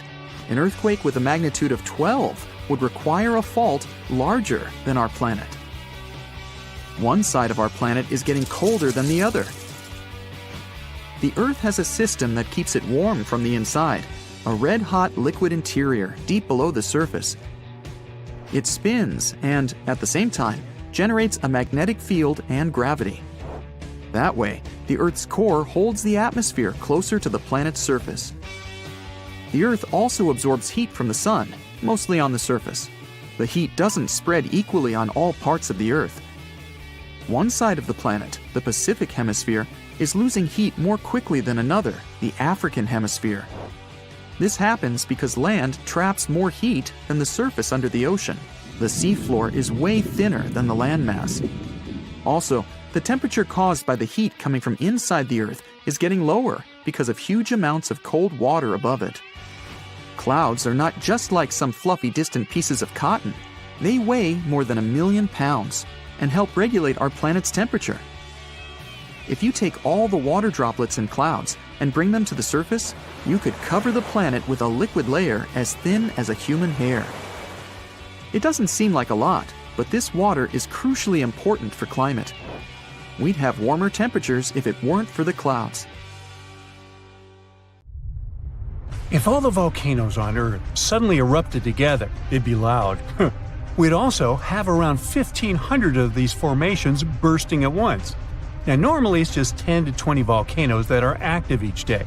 But what would the world look like if they all blew their tops simultaneously? Geologists think it wouldn't be pretty. Even if only the land volcanoes erupted together, it would set off a chain reaction way worse than anything we've ever seen before. The two big problems would be ash and volcanic gases. While the explosions in lava would be damaging for people nearby, the real danger lies in what happens next. A thick layer of ash would cover the planet, blocking out sunlight completely. No sunlight means no photosynthesis, which means crops would fade away and temperatures would drop considerably. And all this ash cloud could remain in our atmosphere for up to 10 years. Now, ash aside, there's also acid rain to worry about. Volcanic gases like hydrochloric acid and sulfur dioxide would mix with the atmosphere and fall back down as acid rain. This type of weather would harm the groundwater and ocean surfaces. Even if humans would find a way to survive up to this point, we'd have no corals and no other sea creatures around. Scientists have seen similar events in Earth's history at a smaller scale. Big volcanic eruptions have been linked to mass extinctions. When Mount Pinatubo erupted in 1991, it cooled parts of the world for 2 years. But the extra carbon dioxide from these eruptions could also heat the planet, the same way we turn our stoves to broil for that extra crispy layer on our casserole. Geologists also mentioned that there's evidence in our atmosphere that stuff like this may have happened in the distant past. During the Cretaceous period, carbon dioxide levels were way higher than today, which made it difficult for marine life to thrive. Who would survive all this? Probably just some extremophiles, these organisms that survive in harsh conditions like hot springs or deep undersea vents. As for humans, we could all lay low in underground bunkers until things clear up, or build multiple space stations that could fit us all. Yeah, right. The chances of all volcanoes erupting at once, though, are very slim. Whew! That's because there isn't one giant source supplying all the volcanoes on Earth. Each one of these openings has its own deposit of magma, except for a few cases where they indeed share the supply. For example, in 1912, Nova Rupta in Alaska erupted alongside another volcano sharing magma. Scientists have also found evidence of magma hiding under volcanic areas, like under the Taupo volcanic zone in New Zealand. This magma can spread out horizontally for long distances, but is still just a local feature. Even if we consider all the magma under Taupo as one system, it's not connected to other volcanic areas like Indonesia or the Philippines. Because the great majority are isolated, volcanoes can't sync up to erupt at once. The magma comes from different processes like mantle decompression or adding water to the mantle through subduction. There's no way to make all these different volcanoes erupt together because of how tectonics work. Now, that doesn't mean we won't see interesting volcano activity in the future. Take an underwater area near British Columbia, where recently about 200 small earthquakes per hour have been noted. Deep beneath the Pacific Ocean floor, off the coast of Vancouver Island, magma is set to erupt, heating the water so much that it'll bubble like soda. However, this event will likely go unnoticed by anyone other than scientists. The anticipated eruption will most likely happen around 3 miles below the ocean surface. Scientists explain that the earthquakes range from negative to 4.1 magnitude, meaning only those nearby would feel any tremors. This unusual activity gives us a rare opportunity to study how the Earth's crust forms. The magma beneath the ocean floor is estimated to be almost 1,500 degrees Fahrenheit, but will cool rapidly upon eruption and contact with water. This runny rock will solidify upon contact with the seafloor, turning black quickly. This event will be useful for biologists too, who will have the opportunity to study the marine animals' response to any changes, like run! Antarctica, often seen as a vast icy continent, also holds a volcanic surprise beneath its frozen surface. Researchers have identified over 130 under the western ice sheet alone, making it the largest volcanic region on Earth. Most of these volcanoes, about 90, were only recently discovered in 2017. But could any of these Antarctic volcanoes actually erupt? Well, it depends on which volcano we're talking about. While these formations are relatively young in geologic terms, it's hard for scientists to tell if they're still active or not. There are only two confirmed active volcanoes in Antarctica, Deception Island and Mount Erebus. The latter, standing tall as the highest peak on the continent, has been continuously erupting since at least 1972. It's known for emitting gas and steam, and sometimes even throwing out rocks in what are called strombolian eruptions. One of its most notable features is a persistent lava lake in its crater, a rare phenomenon due to specific conditions needed to keep the surface molten. For instance, it's fueled by a steady supply of magma from deep within the Earth's mantle. This continuous inflow of molten rock provides the material for the lava lake to exist. It also features low ambient temperatures. Despite its location in Antarctica, Erebus has relatively mild temperatures in its summit region because of the heat generated by the volcanic activity. This allows the lava lake to remain liquid rather than freezing over. Deception Island, another active volcano, last erupted in the 70s. While it's currently not showing signs of imminent eruption, it's being monitored closely for any concerning activity. Apart from these two being confirmed to be active, Antarctica is dotted with fumaroles, openings in the Earth's crust that release gases and vapors. Sometimes these fumaroles can create icy towers reaching heights of 10 feet. What we should focus on is maybe supervolcanoes. They're this type that has the potential to produce the most massive and destructive eruptions. Unlike the typical one, which has a single vent, supervolcanoes have a vast magma chamber beneath the surface, spanning tens or even hundreds of miles in diameter. Their eruptions can have catastrophic effects on the surrounding area and even impact global climate patterns because of the amounts of ash and gases they spill out into the atmosphere. One famous supervolcano is the Yellowstone one, which some say is gearing up for another eruption. It has the capacity to unleash a colossal eruption, spewing over 240 cubic miles of material. As much as we'd like to predict its behavior, volcanoes don't stick to a calendar. On the contrary, eruptions simply happen when there's enough magma beneath the surface. There also needs to be enough pressure for the magma to travel upwards. As far as we can measure, these conditions are not currently met at Yellowstone.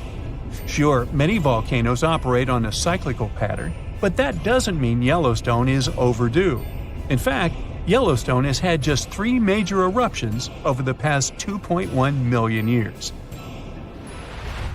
Also, the term supervolcano refers to the formation's size, not necessarily how fussy it is. Yellowstone's monitoring is extensive, tracking seismicity, ground deformation, thermal emissions, gas, water chemistry, and surface changes. Signs of an eruption would include thousands of earthquakes over a short period. We'd also see deformation on the ground and weird gas emissions ahead of time. Stable as it might look like for now, the consequences of it having a major eruption could look ugly. Ash dispersion could blanket a 500-mile radius, potentially disrupting Midwest agriculture and clogging waterways. Ash and gas emissions into the stratosphere could induce global climatic effects, making our planet colder for several years. And yes, we've seen some research that it shows there's more liquid molten rock under the Yellowstone volcano than scientists believe. But that doesn't translate to imminent danger. The largest volcanic region on Earth is not in Africa or Japan, but under the ice of Antarctica.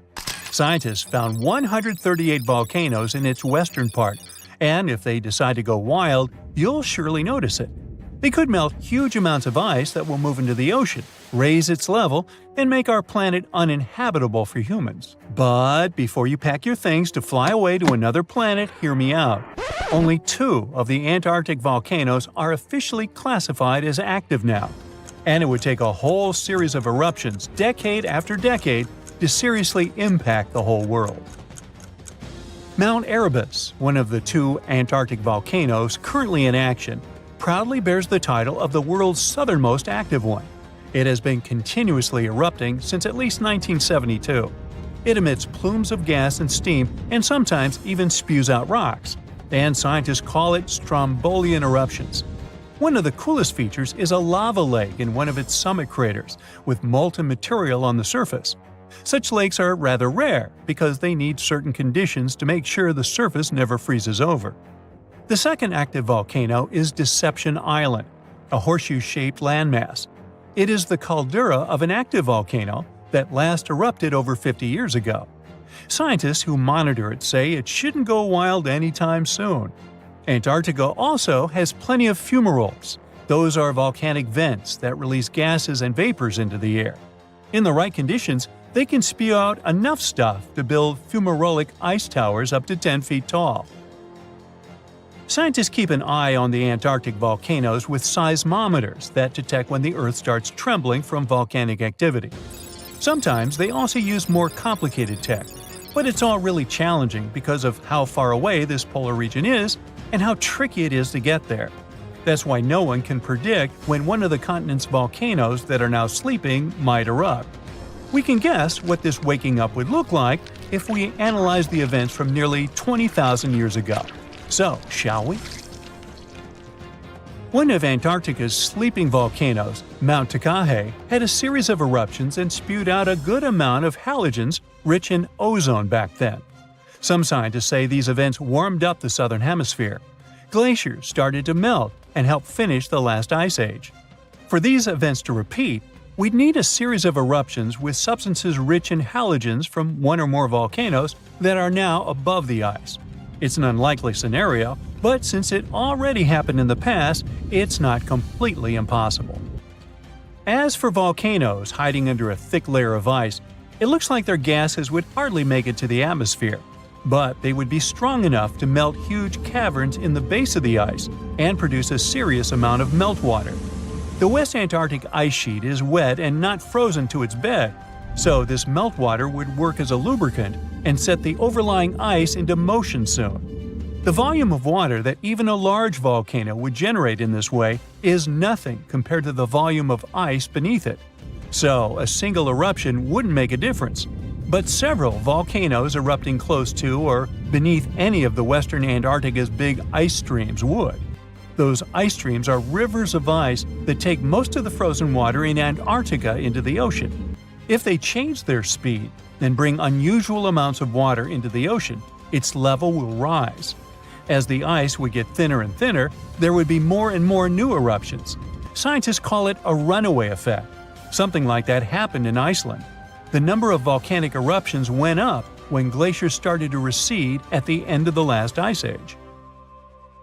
So, it looks like, for massive changes, several powerful volcanoes above the ice with gases full of halogens need to get active within a few decades of each other and stay strong over many tens to hundreds of years. Antarctica stores around 80% of all the fresh water in the world, and if they melted all of it, global sea levels would rise by almost 200 feet. And then we'd have to look for a new planet to live on. But this again is an unlikely scenario. It's more likely that the eruptions under the ice will lubricate ice streams and seep water into the ocean, but it wouldn't be the end of the world. A super strong, super angry supervolcano could do it though, and it has already happened in the past. Over 200 million years ago, the world went through a major makeover with not one, not two, but 4 massive volcanic eruptions in huge pulses. The supervolcano called Camp had been erupting over and over for 600,000 years. It all happened in Wrangell, a large chunk of land that used to be a supermassive volcano stretching across what's now British Columbia and Alaska. And it wasn't the lava or the volcanic ash that ruined the environment. The eruption made carbon levels skyrocket. The planet would never be the same again. This volcanic activity might have helped dinosaurs grow from cat-sized critters into giants we saw in Jurassic Park. It kicked off a 2-million-year rainy season. It made the whole world hot and humid, and the dinos just loved it. Researchers dug deep into sediment layers beneath an ancient lake in Asia to uncover these secrets. They found traces of volcanic ash and mercury, clear signs of those epic eruptions. There were carbon signatures showing huge spikes in carbon dioxide levels. It made the atmosphere toasty, and the rain poured down. So the bad news is, another eruption like this could happen. The supervolcano beneath Yellowstone National Park has been sleeping for nearly 70,000 years. But if it wakes up, it would be many times more catastrophic than the eruption of Mount St. Helens in 1980. It's considered the most disastrous volcanic eruption in U.S. history. It followed 2 months of earthquakes and injection of magma below the volcano that weakened and destroyed the entire north face of the mountain. The eruption column went 80,000 feet into the atmosphere and spread ash over 11 U.S. states and several Canadian provinces. The last Yellowstone eruption was 1,000 times greater than that. The ground above Yellowstone sits on a hot spot made of molten and semi-molten rock called magma. This magma stuff flows into a chamber beneath the park, about 4 to 6 miles down, making the ground puff up like a balloon. But then, as it cools down, the ground goes back to its usual state. Volcano watchers have been keeping an eye on this for a century. They noticed the ground lift up about 10 inches around 20 years ago, but since 2010, it's been going back down. The experts say we have no big eruptions on the horizon, so doomsday isn't coming anytime soon. But there's some underground activity going on lately which keeps us interested. Since humans haven't been around to witness every little thing Yellowstone does, it's kind of tough to say for sure what's brewing down there. Yellowstone has had some epic eruptions within the last couple million years. They happen like clockwork, with gaps of 600,000 to 800,000 years between them. The last big one was around 640,000 years ago, and it basically reshaped the entire landscape, spreading ash and debris as far as Louisiana.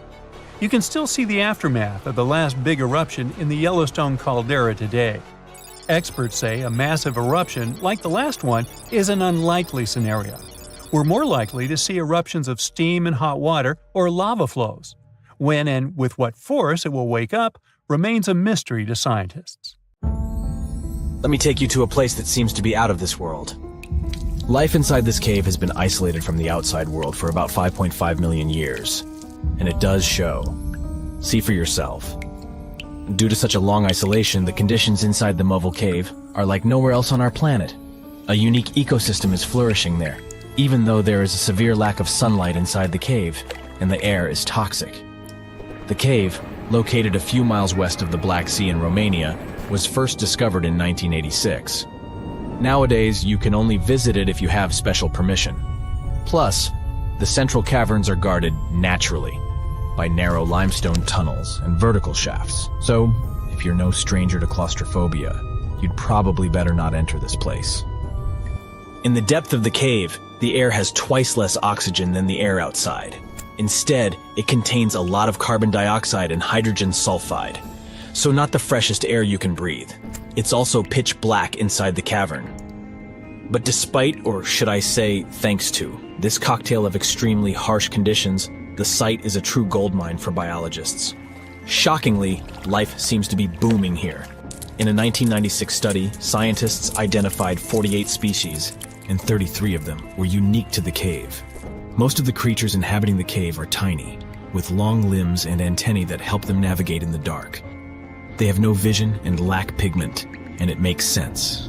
Why would you need to be able to see if you live in total darkness? And why would you need to be pretty and colorful with no one to see you? Now, I'm going to take you to another cave. It's no less amazing, but looks very different. This is the Giant Crystal Cave, aka the Cave of the Crystals, in Mexico. These ginormous crystals were found in 2000 by a mining company after the water was pumped out of the cave. 2 miners then saw the crystals after entering the drying cave on foot.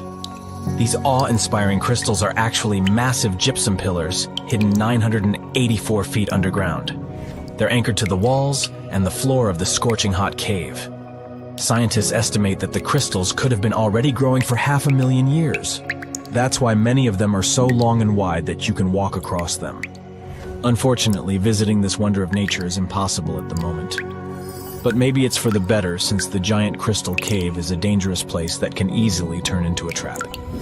For tens of thousands of years, it was filled with groundwater, which was originally pushed upward into the opening by a magma chamber located in the depths of our planet. The magma under the cave kept the water hot, but eventually the temperature of the water dipped below 136 degrees Fahrenheit.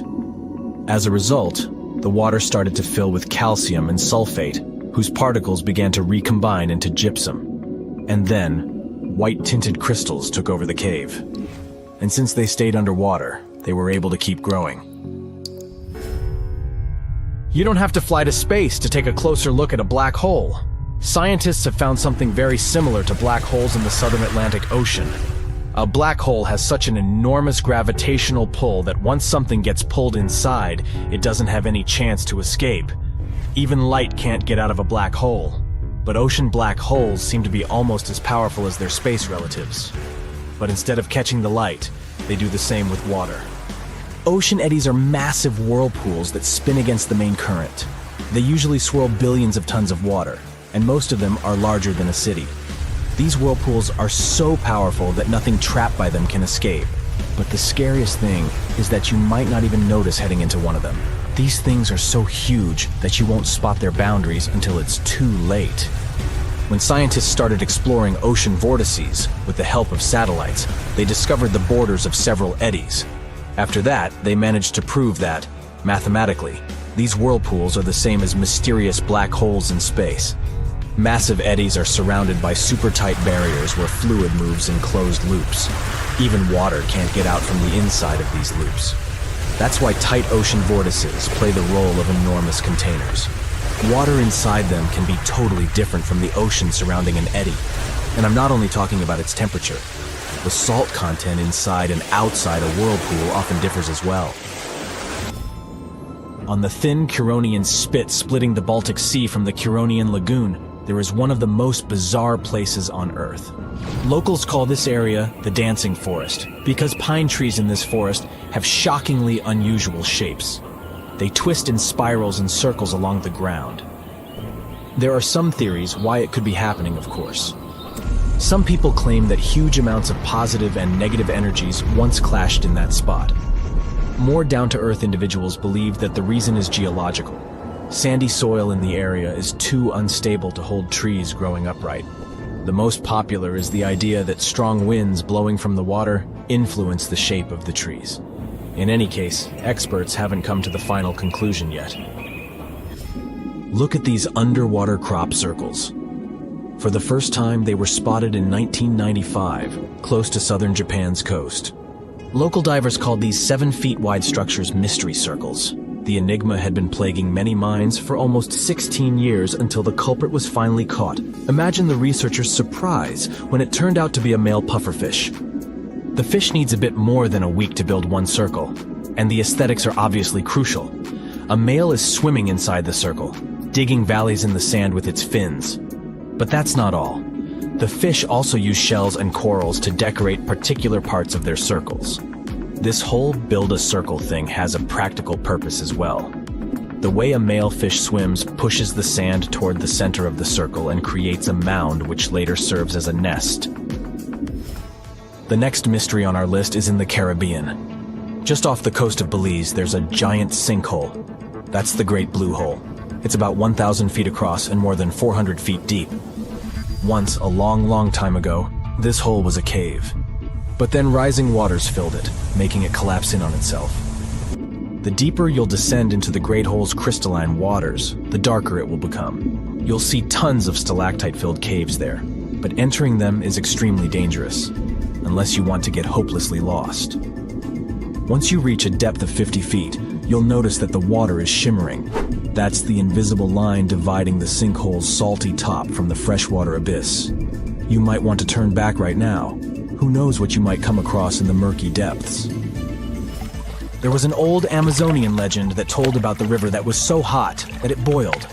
And it was believed to be just a legend until Peruvian geoscientist Andres Russo questioned if the river could be real.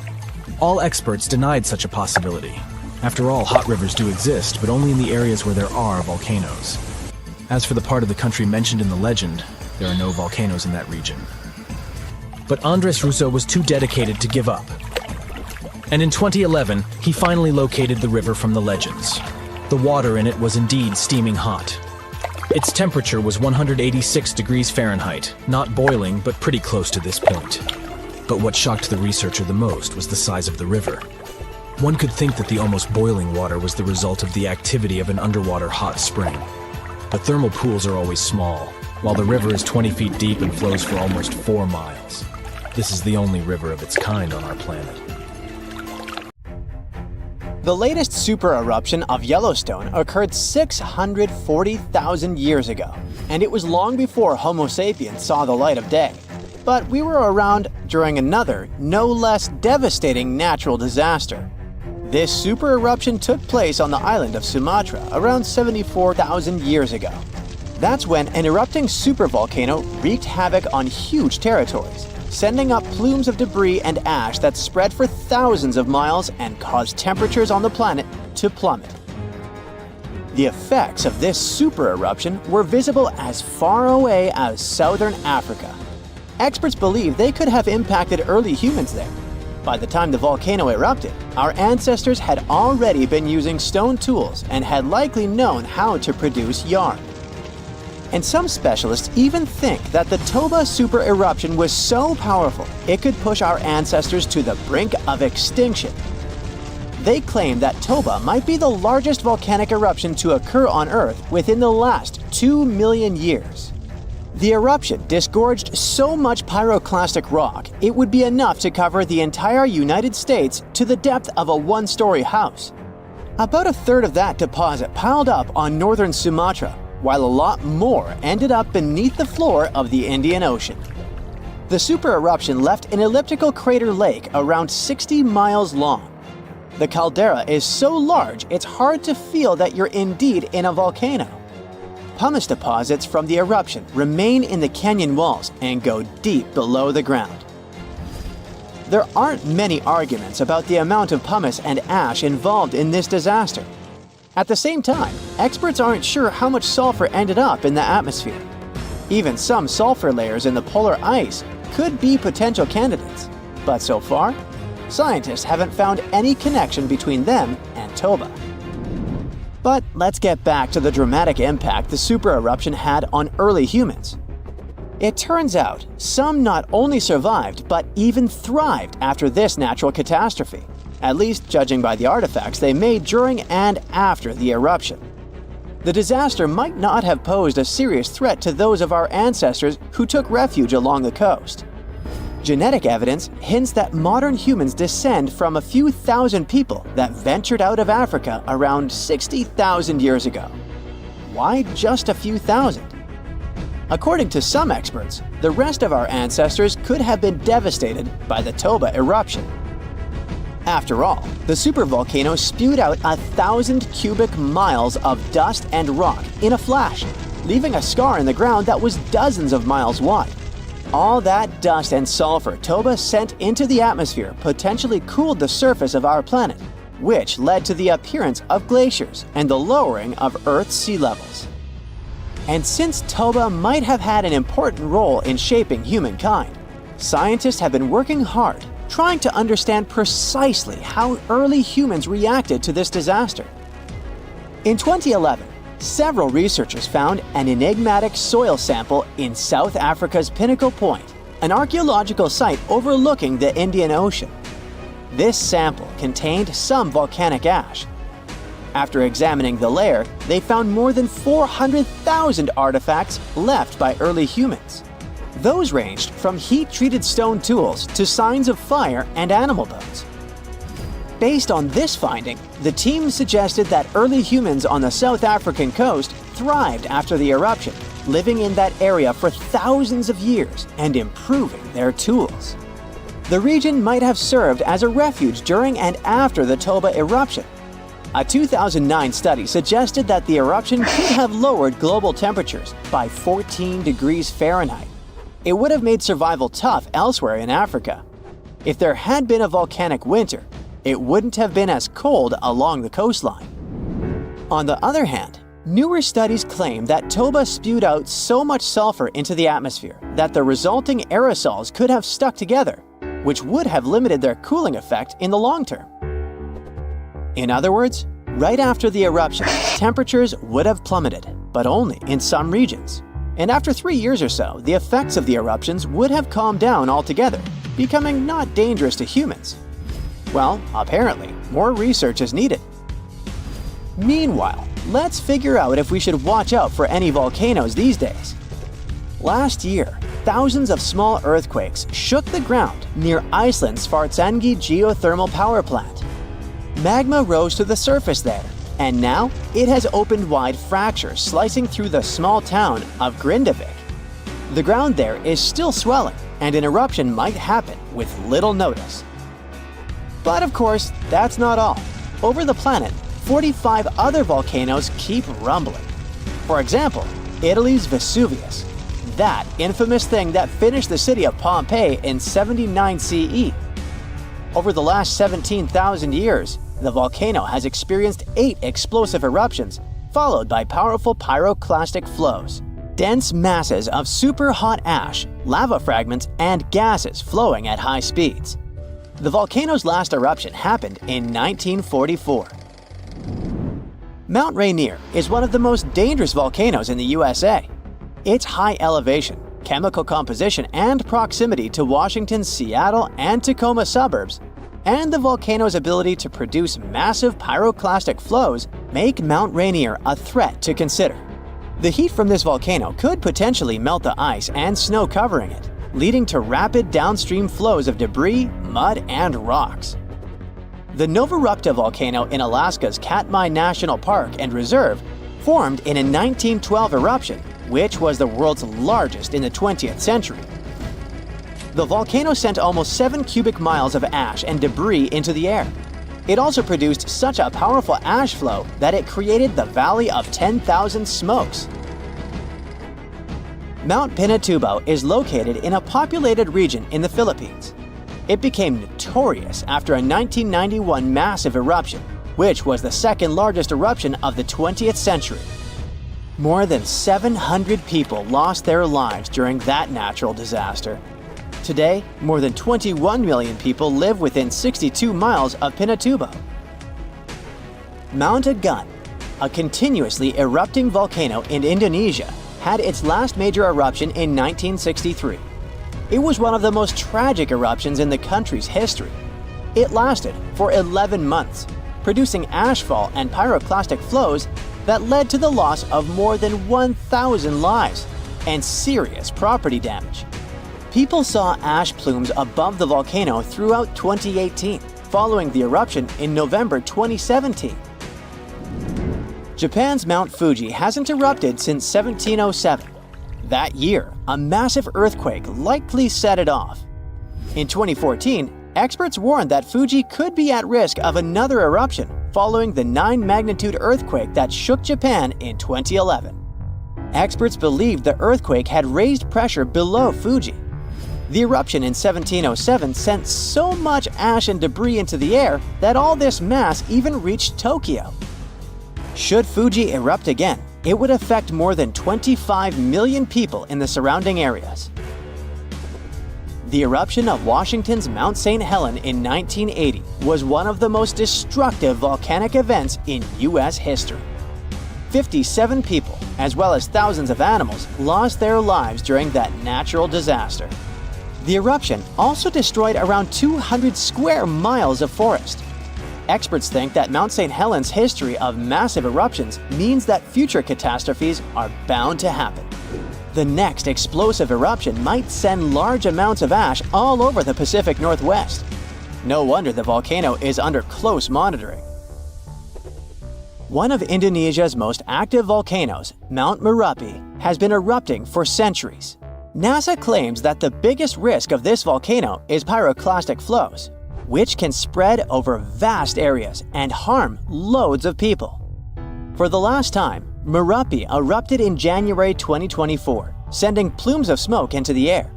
These days, more than 24 million people live in the area surrounding this volcano. About 800,000 years ago, I wasn't around then, a gigantic asteroid soared through space and plummeted toward Earth. It slammed into our planet with enormous force. It blanketed 10% of Earth with shiny black and green lumps of rocky debris known as tektites. Tektites are pieces of rock that get liquefied by the heat of a meteorite impact. Then they cool down to look like dark glassy pebbles. A trail of these tektites was strewn across Southeast Asia and reached all the way to eastern Antarctica. This is how scientists know this giant meteorite crash happened. Well, researchers spent nearly 100 years trying to find the gigantic crater caused by the impact, but tektites were too widespread. That's why they couldn't pinpoint the exact location until recently. A team of experts from different universities tried to discover the ground zero of the meteorite impact. They investigated several craters in China and Cambodia, but none seemed to be created by a meteorite crash. The experts then decided to investigate Laos. It's a country where they discovered the largest and most concentrated number of tektites. After ruling out all visible craters, the team came up with a new theory. What if the crater is hidden by something? In search of the potential crater, the scientists measured gravity readings at different locations all across Laos. At the site of an ancient volcanic eruption, below thick, dense layers of cooled volcanic lava, they discovered a severe gravitational anomaly. It turned out to be a large, elongated crater, over 300 feet deep and spreading 8 miles wide and 11 miles long. Based on the location and the crater's enormous size, scientists believe this is the impact site of the ancient meteorite. Meanwhile, over 2 billion years ago, long before the age of dinosaurs, Earth was struck by one of the largest asteroids to ever hit our planet. The asteroid was approximately 6 to 9 miles across and created the biggest impact crater on Earth. This is the Vredefort crater. You can find it in present-day South Africa. When it was formed, it had a gigantic diameter of 186 miles. Over the centuries, the massive crater slowly eroded away into the Vredefort Dome. That's a rocky hill formation that was the central site of the asteroid's impact. This formation is so large that it can be seen from space. Today, the Vredefort Dome is a recognized World Heritage Site. It's also home to several towns and communities that encourage tourists to come and visit the ancient crater. In 1943, one pilot strayed from his regular flight path to avoid dangerous weather conditions. Flying over Quebec, Canada, he spotted a large, perfectly circular basin. That is how the Pingualuit crater was discovered. Around 1.4 million years ago, a meteorite hit this spot, creating this small but deep impact crater. It has a diameter of 2 miles and a depth of 1,300 feet. A lake of deep blue water has formed at the bottom of the crater. It's said that this lake contains some of the purest water in the world as it has no inlets or outlets. It means that the lake is only filled by rains and melting snow. The lake is home to one species of fish, the Arctic char. The Sudbury Basin is also in Canada. Formed over 1.8 billion years ago, it's one of the largest and oldest impact craters in the world. It's located in Ontario, but the impact from the collision was so powerful that debris from it was found 500 miles away in Minnesota. Unlike most impact craters that have a circular shape, the Sudbury Basin is an oval. It's 39 miles long with a width of 19 miles. The original impact site might have been a whopping 10 miles deep, but its modern-day version is much shallower. The asteroid that created the basin carried a high concentration of natural minerals. This made the soil in the crater incredibly fruitful. Today, its floor is home to numerous fruit and vegetable farms. The unique crater formation of Sudbury Basin was used to train Apollo astronauts before they embarked on their missions to the Moon. Perhaps the most famous meteorite of all is the Chicxulub. That's the meteorite responsible for wiping out 75% of all plant and animal life on Earth, including the dinosaurs. The Chicxulub meteorite had a diameter of 6 miles when it struck Earth 66 million years ago. The crater now lies off the coast of Mexico, hidden deep beneath the seabed. It's around 93 miles across and 12 miles in depth. Recently, scientists managed to drill deep down into the highest peak of the impact crater to collect rock samples.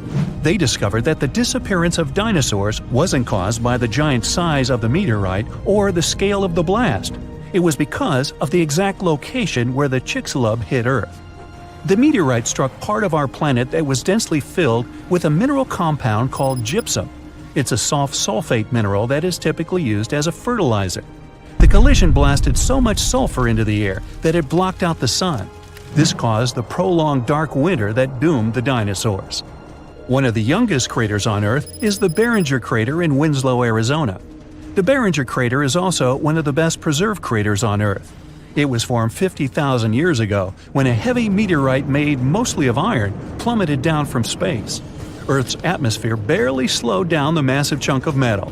It collided with the ground with incredible force. The meteorite vaporized upon impact, leaving very few remains. The crater left by this powerful explosion was named after the man who identified it in 1903. It was a mining engineer named Daniel Barringer. The diameter of the crater is 3,900 feet and it goes 560 feet deep. The Barringer family still owns the impact site to this day. You can visit the crater and take a guided tour around its rim. The Papagai crater in Siberia is one of the most interesting craters on Earth. An asteroid impact over 35 million years ago formed this massive basin. The crater is 62 miles across, which makes it the fourth largest one in the world. This crater is unique as it's home to one of the largest diamond deposits in the world.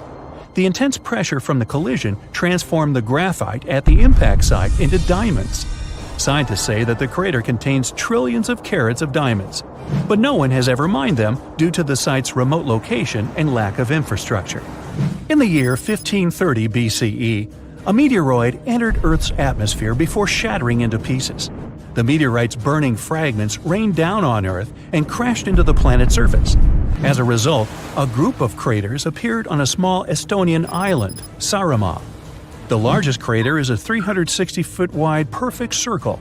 It's 70 feet deep and filled with blue water. 8 smaller craters that appeared during the collision can be found within a half-mile radius of the largest crater. The impact of the meteorite fragments caused the trees on the islands to catch fire. Almost all forests burned down. Luckily, the woodlands have now grown back, and the craters are a popular hiking destination for tourists. A meteorite struck the area we now know as Quebec, Canada, around 200 million years ago. This collision created the 6th largest impact crater in the world. It had a diameter of 40 miles. Over the century, the outer rim of the crater has filled up with water. It's now known as Mauna Reservoir. The impact crater lake is so large it can be seen from space, and its strange shape gave the lake its nickname, the Eye of Quebec. The oldest meteorite crater in the world is in Western Australia. The Yarrabuba crater is 2.2 billion years old. Well, that gets my vote for the best crater name. The impact site is so ancient that the original crater has completely eroded away. Yarrabuba's diameter was around 19 to 43 miles. Scientists managed to figure out the age of the impact site by analyzing the ancient crystals and minerals found within the crater. Most rivers in the world flow into the sea, but the Okavango in Africa takes its massive waters right into the Kalahari Desert. And it looks like this river manages to do the impossible and defies gravity. The Okavango starts in the highlands of Angola, runs for 1,000 miles like any other normal river, and then drops into the largest inland delta on Earth, known as the Okavango Swamp. The delta has land slopes dropping at nearly 150 feet, which is about half as tall as the Statue of Liberty. The area where the Okavango Delta is now used to be part of a lake that dried up around 2,000 years ago. It takes the Okavango water several months to complete its journey, and the landscape there is never the same. The first European to have found the delta was the Scottish explorer David Livingstone. Yeah, the Dr. Livingstone, I presume, guy? That's him. When he first saw it, he was shocked as he noticed that the water seemed to be flowing backward and even uphill. He saw 2 strong watercourses connecting the Okavango to the wetland systems to the east. Decades later, other explorers saw them completely dry. Several years later, the watercourses were full again, and they kept emptying and filling up, sometimes changing direction. Scientists managed to explain this mystery when they found a hidden network of faults, part of the Great Rift Valley, under the sand. When major earthquakes happen, like the one in Indonesia in 2004, the Earth sets off a chain reaction. Tiny cracks underground shift just enough to send a trickle of water down the river, and a flood begins, raising the water levels. Plus, in May and June, when winter begins in the southern hemisphere, floods bring more fresh water and life to the swamp. Islands get submerged completely during the peak floods and then resurface again at the end of the wet season.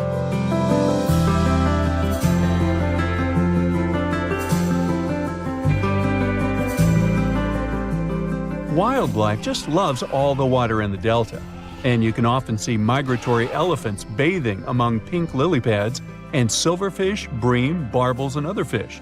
There are lions, cheetahs, buffalo, wildebeests, hippopotamuses, hippopotami, zebras, wild dogs, crocodiles, and other species of animals.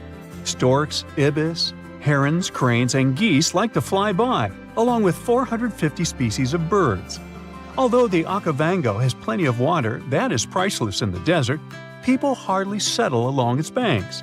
One big problem here is the tsetse fly. But if you're feeling adventurous, you can come here for a water safari. Scientists from Imperial College in London stumbled upon a totally unexpected river under the Antarctic ice sheet. It slurps up water from an area as big as Germany and France combined. Scientists used to think the lakes under the Antarctic ice were just chilling by themselves. But now it turns out they're part of an interconnected river network.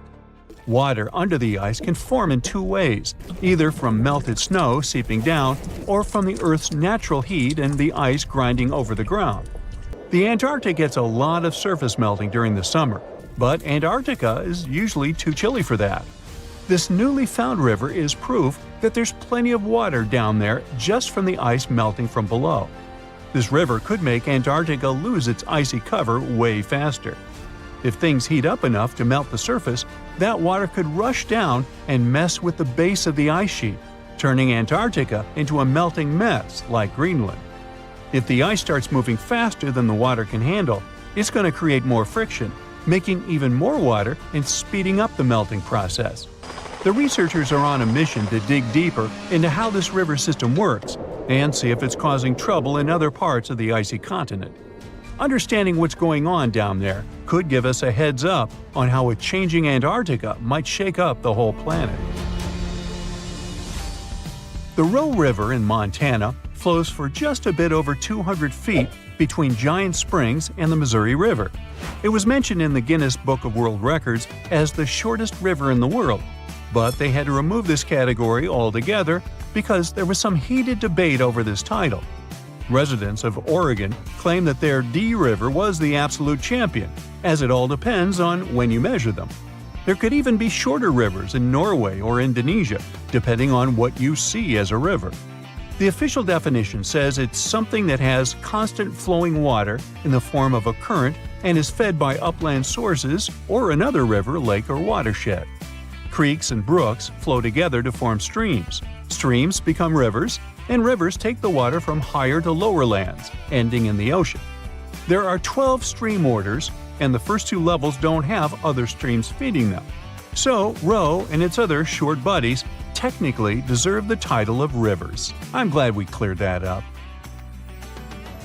Rio Negro in South America is the largest blackwater river in the world and the largest left tributary of the Amazon jungle. Its waters look more like strong tea and seem pitch black only from the distance. They get that dark color from humic acid. When plants containing phenol break down only halfway, they leave behind this tea-like hue. Some people believe that blackwater rivers can't be productive, but Rio Negro helps big fishing industries and has spots where turtles come to lay their eggs. Back in the 17th century, explorers didn't find tons of indigenous folks along the river. But it probably didn't have to do with its productivity, more with diseases and conflicts. There are around 700 different fish species documented in Rio Negro's basin, including at least 100 you won't find anywhere else. A bunch of those fish end up in aquariums, like the super popular cardinal tetra. There is a canal connecting Rio Negro and the Orinoco, which is another major river in South America.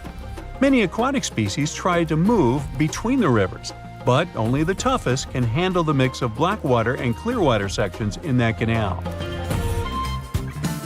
There's a unique creek in Wyoming that drains both into the Pacific and the Atlantic Oceans. It begins high up in the Teton Range and later splits into two branches. The Pacific Creek joins the larger Snake River, which merges with the Columbia River and finally reaches the Pacific Ocean. The Atlantic Creek heads east and flows into the Yellowstone, Missouri, and Mississippi rivers and eventually empties into the Gulf of Mexico. If you connect the two creeks' watersheds on a map, you'll get a single blue line between Oregon and Louisiana. Explorers who were looking for the Northwest Passage between the two oceans never knew they could have used the creek. They would just need really tiny boats. Some scientists believe that cutthroat trout knew about this route long before people. They managed to migrate from the Snake River to the Yellowstone River, most likely using the two-ocean creek. Now, every summer, the Caño Cristales in Colombia turns into a liquid rainbow, or the River of Five Colors. At this time, and until the end of fall, the conditions are just perfect for the riverbed to turn bright red, yellow, green, blue, and black. You gotta thank certain aquatic plants growing in the river, a special type of seaweed for all this beauty. During the wet season, the river moves fast, and the sun cannot get to these plants. When the dry season hits, there isn't enough water to feed them. So, the time in between the seasons has the perfect conditions for this colorful show. No other place in the world has anything similar. So, at some point, the number of tourists who wanted to see it became so huge that scientists got concerned it could be bad for this hotspot of biodiversity. The area is home to rare species of animals, birds, and plants. Now, there are ecotourism trails and strict opening hours for visitors. So, you might have heard that Yellowstone National Park is sitting on top of a giant supervolcano. That's a reason why the area can boast powerful geysers and hot springs.